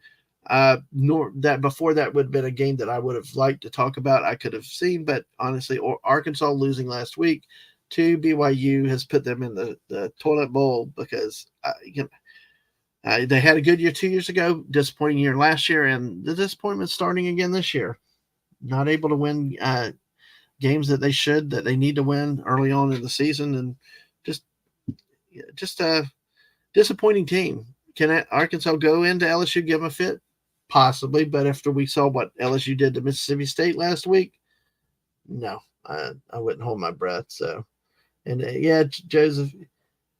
And see, this is a good point here is that Wake Forest can score some points at times, but they do struggle. They're like Vanderbilt. They struggle with teams that they really should be being from a larger conference, which goes back to why I said that Vanderbilt earlier. When Vanderbilt loses a game to Wake Forest, who struggles with a team like ODU, Vanderbilt's at the end of the year when Vanderbilt looks and sees that it misses a bowl game by 1 or 2 games. These are the losses that they can look at. Losing to Wake Forest, a team that they could and should beat. Losing on the road at UNLV, game that they should have won. Those are the type of games that get you. But I do like watching Wake Forest sometimes. They do have some ability to make some games interesting at times. But, yeah, I'm sure that ODU, nothing could have been worse. worse than though that the Virginia fans with James Madison a few weeks ago coming in and winning at home. At least Wake went on the road for that game. I mean, but how about that? The ACC beats the SEC's butt many times, but then when it gets to the lower part of the league, they have trouble with smaller conference teams. It's a very interesting uh, outcomes by the ACC. So, hey, 18 of y'all. Hey, folks, wow. Make sure you smash that like button. Say hi to us if you're lurking. We love lurkers. Vote in our poll. Which game are you interested most in watching today? Colorado, Oregon, Ole Miss, Alabama, Ohio State, Florida State. Ohio State and Notre Dame, and FSU, Clemson. Feel free. Enjoy your time here. 19. Wow. I appreciate y'all. Retweet it out. Hopefully you like what you have here. I'm going to hopefully do this routinely on Saturday mornings because I love college football. And then sometimes, and I've been starting on Sunday afternoons around 6 Eastern, talking, recapping the college games, recapping the polls where they rate, and might talk some NFL football at that time. So feel free to come hang out, join. And if you got a favorite team, please feel free. Let me know what your favorite teams are. What teams do you like to follow? It's always good.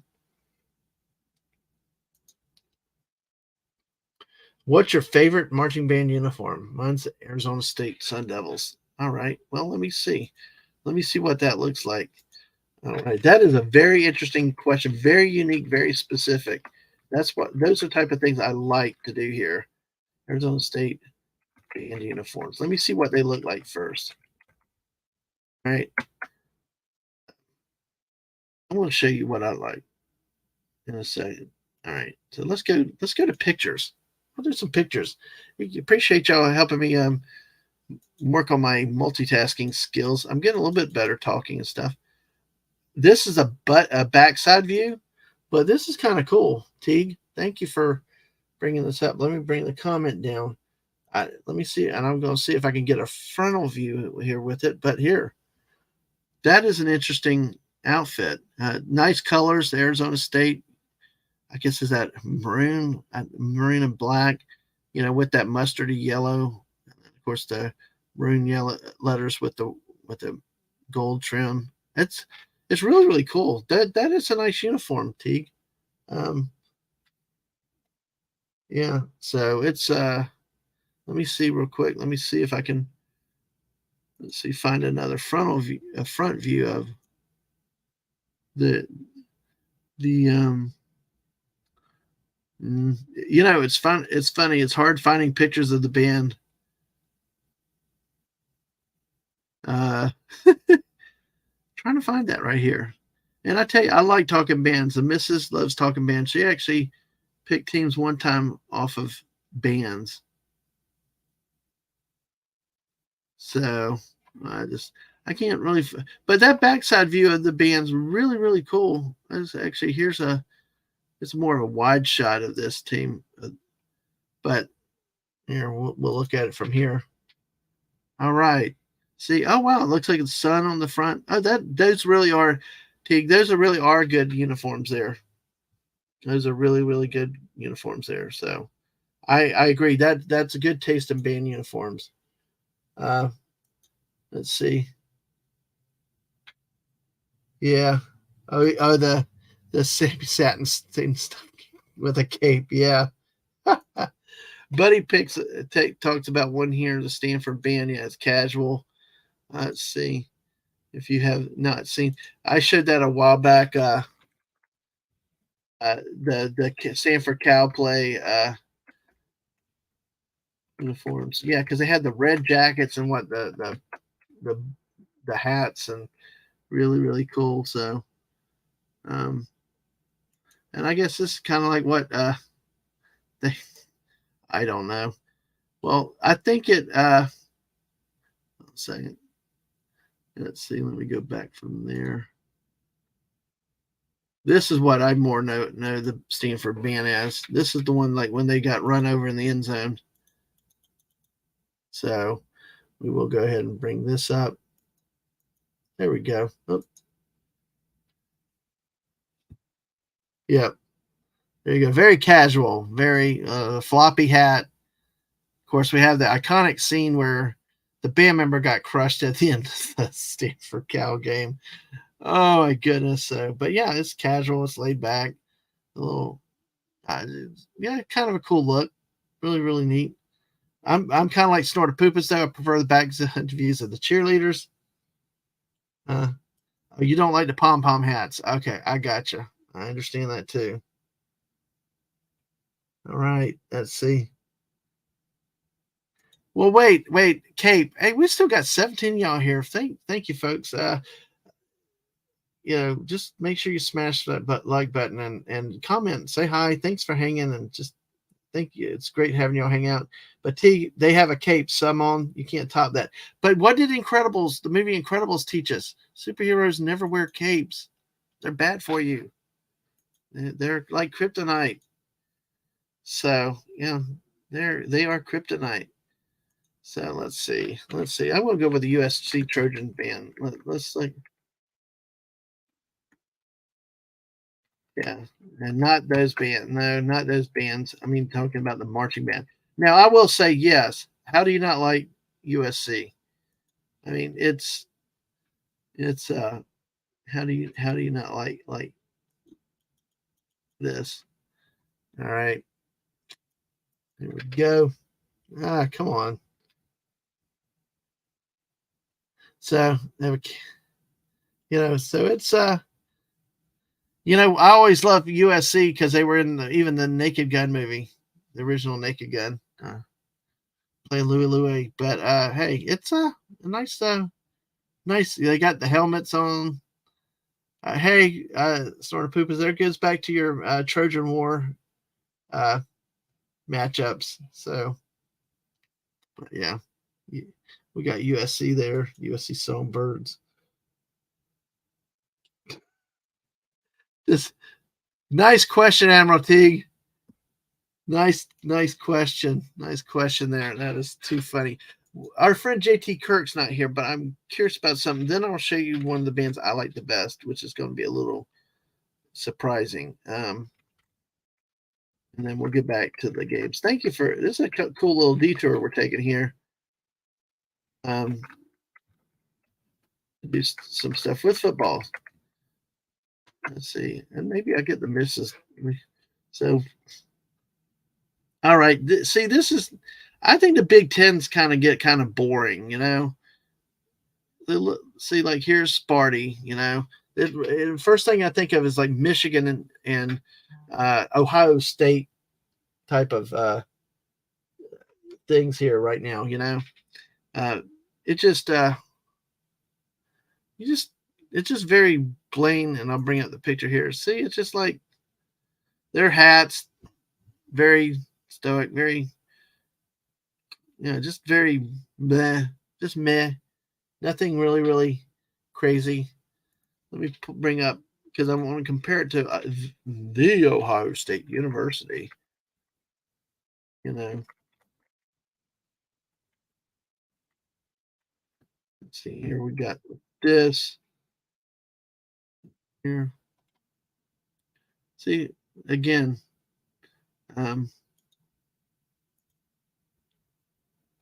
all right, we got this. See, you got the drum major, yay, with his big poofy poof, and basically you got your standard uniforms, your standard cap. But they had the pom pom thing. It looks like on the hats, but just very plain, very stoic, very businesslike with the hat, like old police uniforms.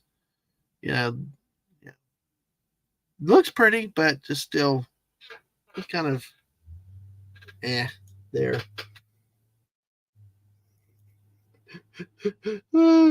Battle of the Marching Bands, Sun Devils versus Trojans. Yeah, there you go.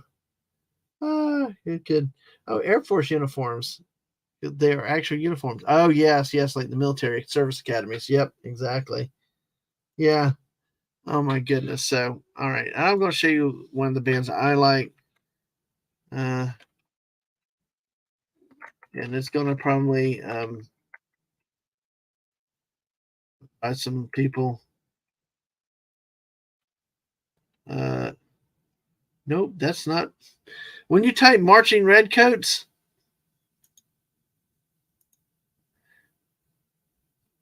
mean, type marching redcoats, you end up getting this more than anything. Not really the marching redcoats I had in mind. Um, too funny.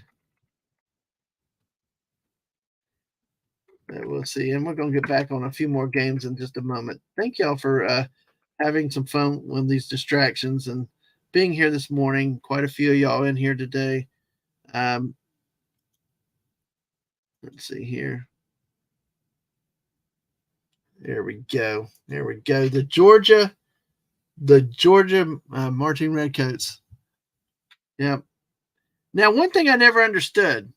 Okay, some dudes have the strap under the chin, and then others have it under their nose, like the dude here. I'm like, that would annoy the hell out of me wearing it. Just like, why? But and I don't know. Is there an etiquette to wearing marching band hats? I wish I had the missus here because she knows stuff like this. I don't. But there you go. Uh, laughing. So, but hey, who hates us? Yeah. Hey, marching bands are the team they play for.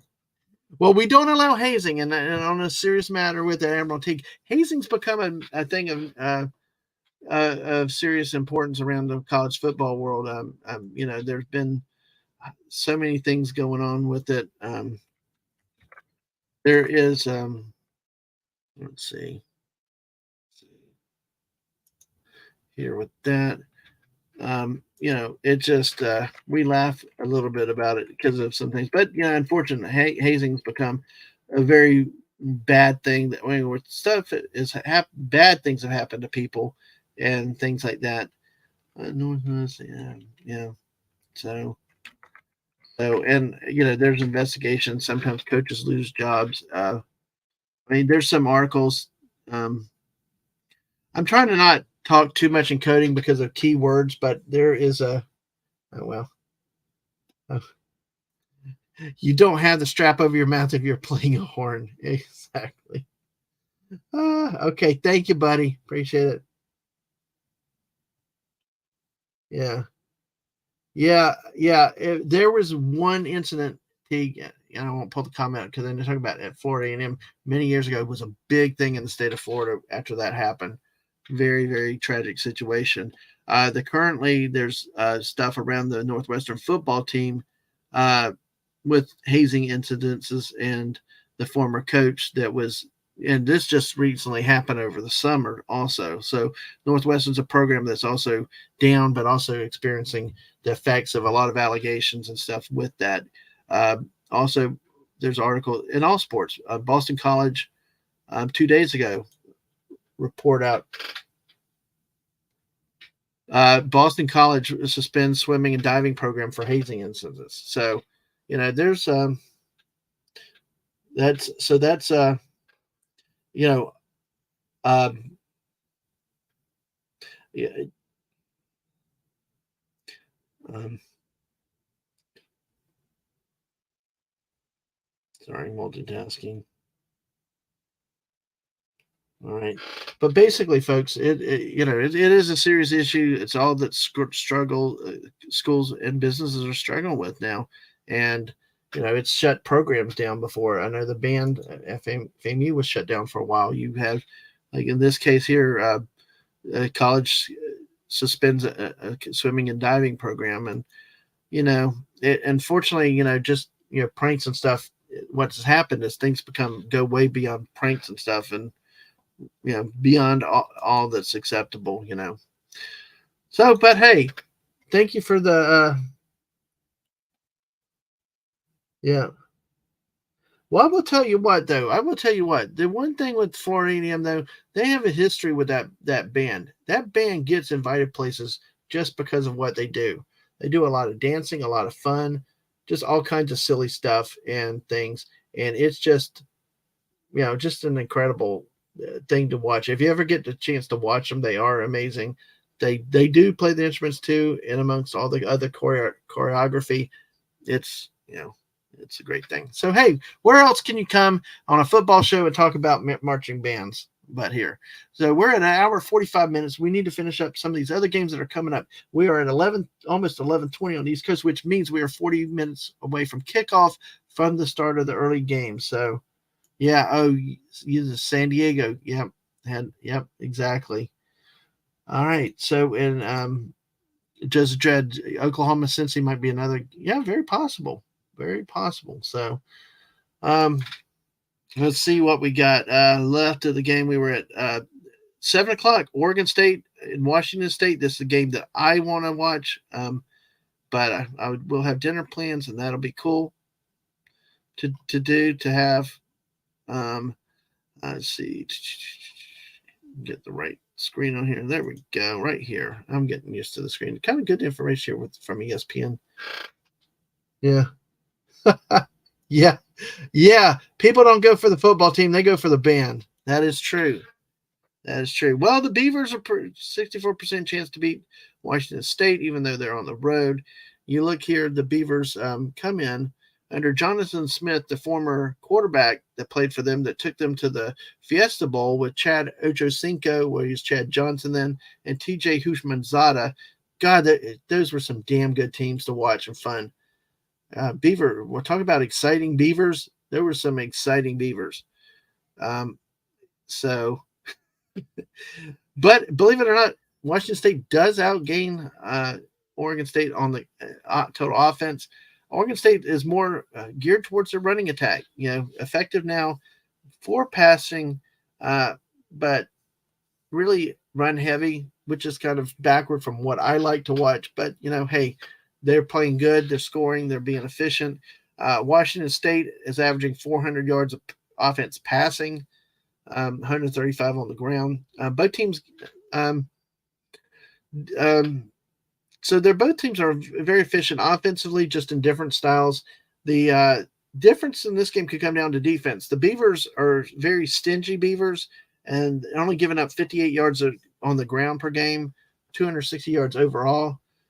Washington State, though, is giving up nearly 400 yards, mostly through the air, almost 100 yards per game on the ground. Oh, are you guy at the restaurant with a cell phone on the table playing the game? No, I'm not that guy. I'm not that guy. Yes, Snortopoopas, go Beavers. Um, no, I'm not that guy. I'm the guy that will quietly walk out or walk to the bathroom 10 times, leaving everybody at the table. Because if you remember the story, when my sister got remarried years ago, I kept leaving the missus inside so I could go listen to the Georgia Tennessee game out in the van. So I'm a little more discreet, As long as I got access to it, I'm happy. I don't subject everybody else to it. The Beavers are on the road, so they've won at the last week. They won at home over San Diego State. They beat Cal Davis 55-7, and they opened the season winning at San Jose State 42-17. A good, impressive win there.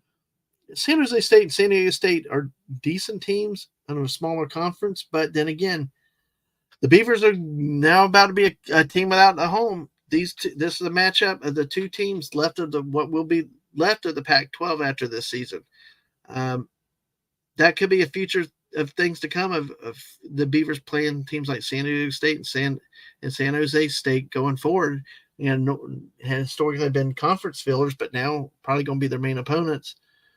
Was Washington State had a nice win at home over Wisconsin, and they also went on the road and beat Colorado State 50-24. So this game could be a lot of fun between the two styles. Don't expect just running boring for Oregon State. They tend to run the ball in a very exciting ways. They still do make big plays. DJ Ugalele, I think some of y'all might remember that name from Clemson. He is transferred up to Oregon State and is now the Beavers quarterback. 6 touchdowns, 2 picks on the year. But really the height is the running back. Martinez was 40 carries, 351 yards. Only 1 touchdown, but, it's almost 10 yards a carry. So they're a team that really is exciting with running the ball. They do move it when they're efficient. And then when they do have the passing games working, they usually have longer passes, not a lot of short dink and dunk stuff. So this is a cool game that you could be watching. It's on the Fox National Network at 7 p.m. tonight. So, but yeah, go Beavers. Yeah, I'm right with that. Go Beavers all the way.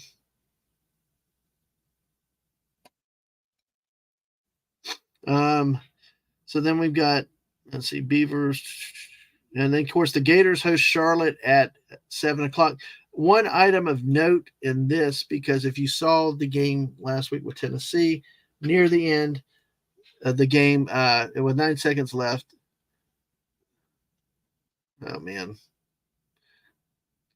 Yeah. All right. So let's see, bring up the article. There was a fracas at the end of the game last week between Tennessee and Florida. For some reason, Tennessee's Josh Heupel decided to call a timeout with 9 seconds left. It was a 4th and 16 play, and oh, wait a second. Okay, I will say this. I looked at this, and I'm not going to show it because of YouTube's weird rules. I will say though, the whole point was at the end of the game they were 4th and 16. I disagree with Napier. He should have just punted the ball. 9 seconds is too much to run off. You expose your quarterback, and the play. It was a hard, close call at the end. Tennessee, when the quarterback finally took a knee with about 4 seconds left, Tennessee popped him, but it was one of those bang bang plays, and I can understand why the Tennessee fans were frustrated. Well, actually, that's the player for Tennessee that did not get suspended. From ESPN March Slayball's on September 18th, the SEC suspended 3 Florida players and 1 Tennessee player for the first half of the upcoming games for flagrant unsportsmanlike actions at the end of the game. Lineman Damian George Jr. and Micah Mazuka and tight end Dante Zanders will be suspended for the first half of the Saturday's game against Charlotte. Tennessee defensive lineman Omar Norman-Lott will miss the first half of Saturday's game for Tennessee against UT San Antonio.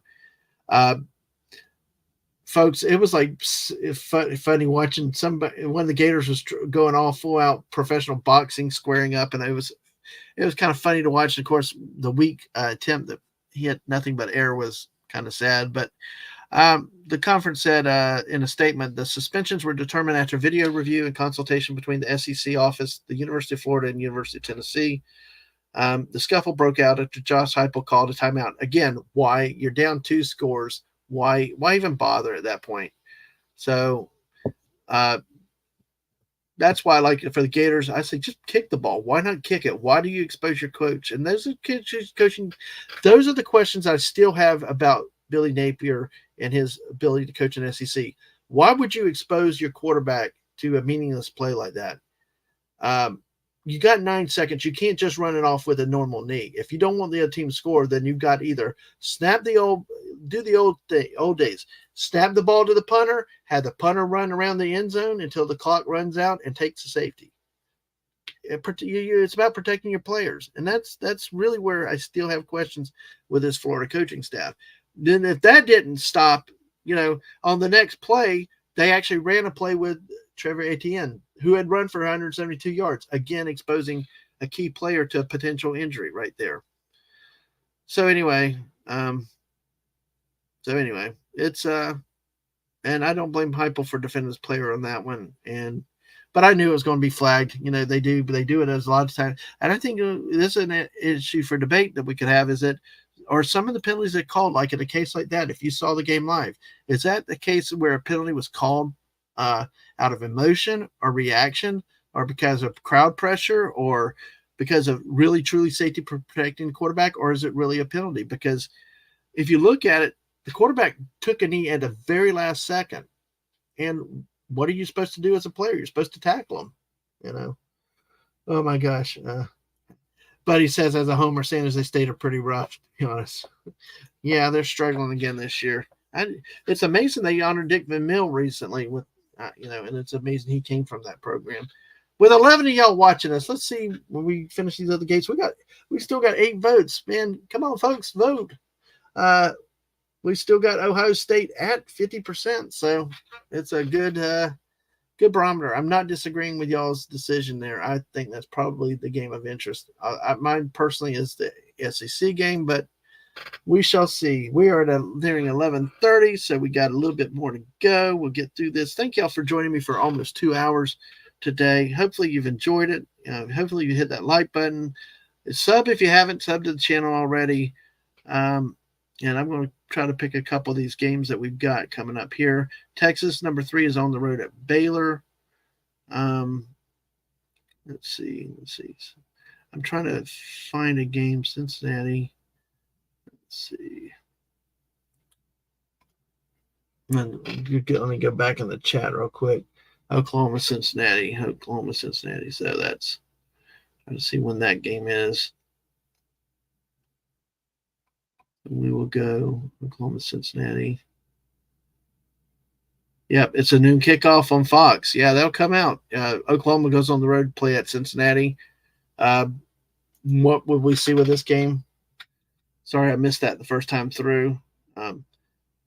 But then again, Oklahoma struggled with the game at home against Southern Methodist, but ended up, going on the road at Tulsa, crushing Tulsa. So far, not much in the way of competition that they played. Let's see. Cincinnati's 2-1 also. Both teams are averaging roughly 500 yards of offense, 300 yards of defense given up. So it's Cincinnati's lost to Miami of Ohio in overtime, one at Pitt, and one at home against Eastern Kentucky. So, folks, like Joseph Dredd said, at noon in just half an hour, check this game out too. It could be one of interest. We'll see how Oklahoma is known to struggle at times this year. They're not what they have been before in past years. So let's talk the remaining minutes real quick. A couple of the big games that are left. The big game nationally, the ones that y'all have voted for as the game that you're most interested in, I'm going to come back to last. Iowa is on the road at Penn State, number 24, Iowa at Penn State. Can they get offense? This is a CBS game. This could be a good game of interest. If Iowa can slow down Penn State's offense, don't expect much scoring from Iowa. But Iowa has actually 24 against Utah State, 20 against Iowa State, 41 against Western Michigan. Yeah, the others score more than they usually do, but still, if this game goes the way it should be for Iowa, then it's going to be a low-scoring dogfest. So this game may not be, if you want points, may not be the game you would want to watch. I think that Oregon State, Washington State may be a game for a shootout. Arizona plays at Stanford at 7 o'clock Eastern on the Pac-12 network. Let's see. Georgia hosts UAB in Athens. Memphis at Missouri. Let's touch that game for just a second. And I think Mississippi State plays at South Carolina, a game of two teams that are struggling for identity and relevance in both the East and the West. Loser pretty much could have a bad end of the rest of the year of this. South Carolina had the lead on Georgia, but then lost that lead. North Carolina is on the road at Pitt at 8 o'clock on the ACC network. UNLV plays at UTEP. Woohoo! Another one of my teams, Oregon State and UTEP. How does a guy from Florida follow Oregon State or UTEP? Because I was a dork when I was a kid, and I read stat sheets out of the newspaper, those things that used to be printed black and white. Yeah, newspapers. And I one year decided I'd pick sorry teams from other places, and that's where you go. And now who knew that years later you could get all kinds of games on TV and actually follow a team. USC plays at Arizona State. Don't expect, it's amazing that's a Fox game because Arizona State's so bad. Arizona State features Jaden Rashada, who was a quarterback who had committed to the University of Florida early on he's out 4 to 6 weeks. Wow. Another danger of running quarterbacks and stuff. He was a high Gator recruit, 5-star quarterback, was going to the University of Florida till the NIL deal fell through, and now he ended up at Arizona State. And so folks, this it's probably it's one of those games that it's more to show the Trojans on TV than it is to show anybody, a real matchup at 10:30 for Fox. So they must be struggling for programming tonight. The Cal Bears go on the road to Washington at 10:30 on ESPN. Uh, just another, just probably tonight's West Coast games do not look very interesting. Maybe you might get something out of New Mexico State at Hawaii, but it's not being broadcast. Kent State, Fresno State could be an interesting game on the CBS Sports Network. Probably the latest is the UNLV at UTEP game on ESPN Plus. UCF plays at Kansas State on FS1 at 8 o'clock. So let's look at two more games, and then we're going to wrap up, get ready for the kickoffs coming up. Thank y'all for being here for so long. It's amazing how 2 hours flies. Missouri plays, this was pointed out earlier in terms of a possible game, and this really could be an interesting game here. It will be on the ESPNU network. It's, let's see, the Memphis Tigers go on the road to play the Missouri Tigers, a battle of felines. Brady Cooks, had a good solid year for Missouri, 54-75, 732 yards and 5 touchdowns. You look at Memphis's numbers, better offense, better defense. Missouri has had a good year, kicked a 61-yard field goal last week, but as it was pointed out, also coaching can be an issue. 5-yard delay of game penalty forced it to be a 61-yard field goal. But both teams come in at 3-0.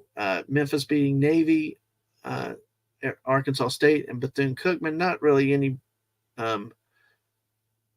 real competition. Navy's probably the best. Missouri's beaten Kansas State, Middle Tennessee, which could have been a loss at home, but then they struggled to score only 35 against South Dakota also. So this is a game, like it was pointed out earlier, Memphis could come in there and take this game. I'm looking at specifically that Middle Tennessee State game.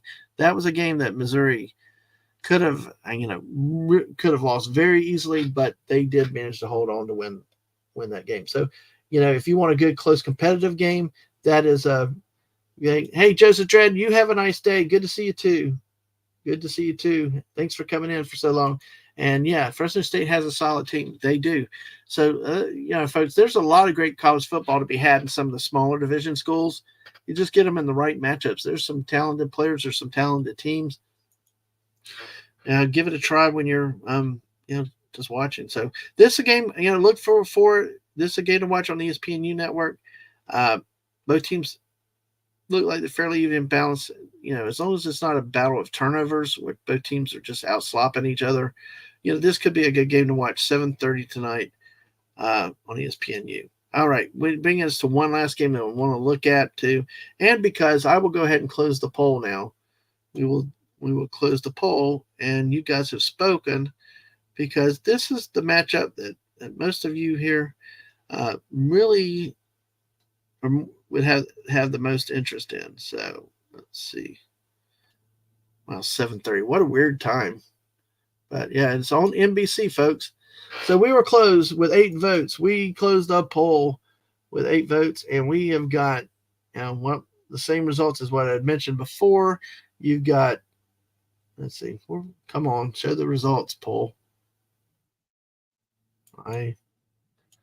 It's not showing up on my chat, but basically, y'all viewed 50% with 4 out of 8 votes this game here. Ohio State at Notre Dame, folks.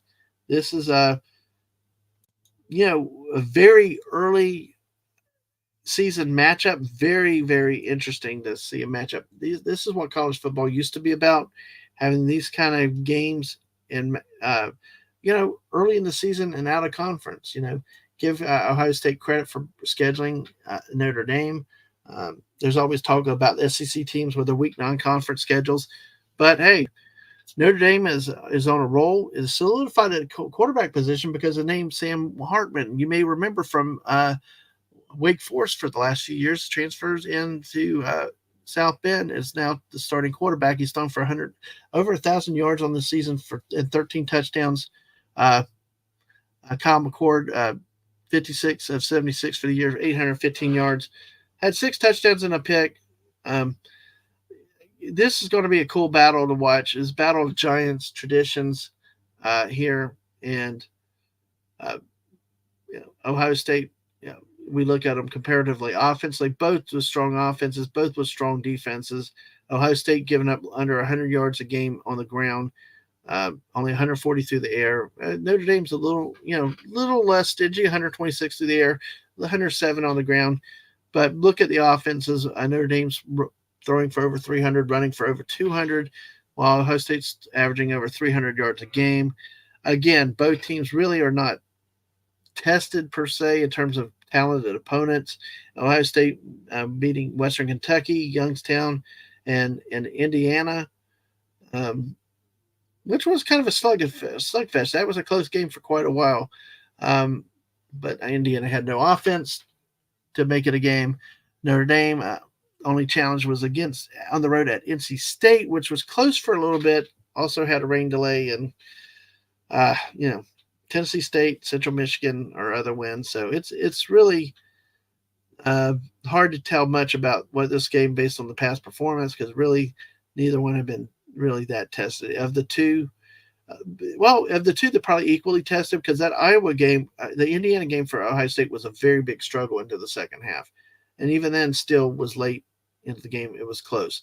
NC State was a bit of a challenge for Notre Dame, but once Notre Dame got a few key turnovers, expanded the lead, it just kind of it became a game at that point. So folks, tune in for that tonight. That's going to be a great game. So and that is about, let's see what we've got to do today. So folks, hopefully with 11:40 we've gone about a little over 2 hours.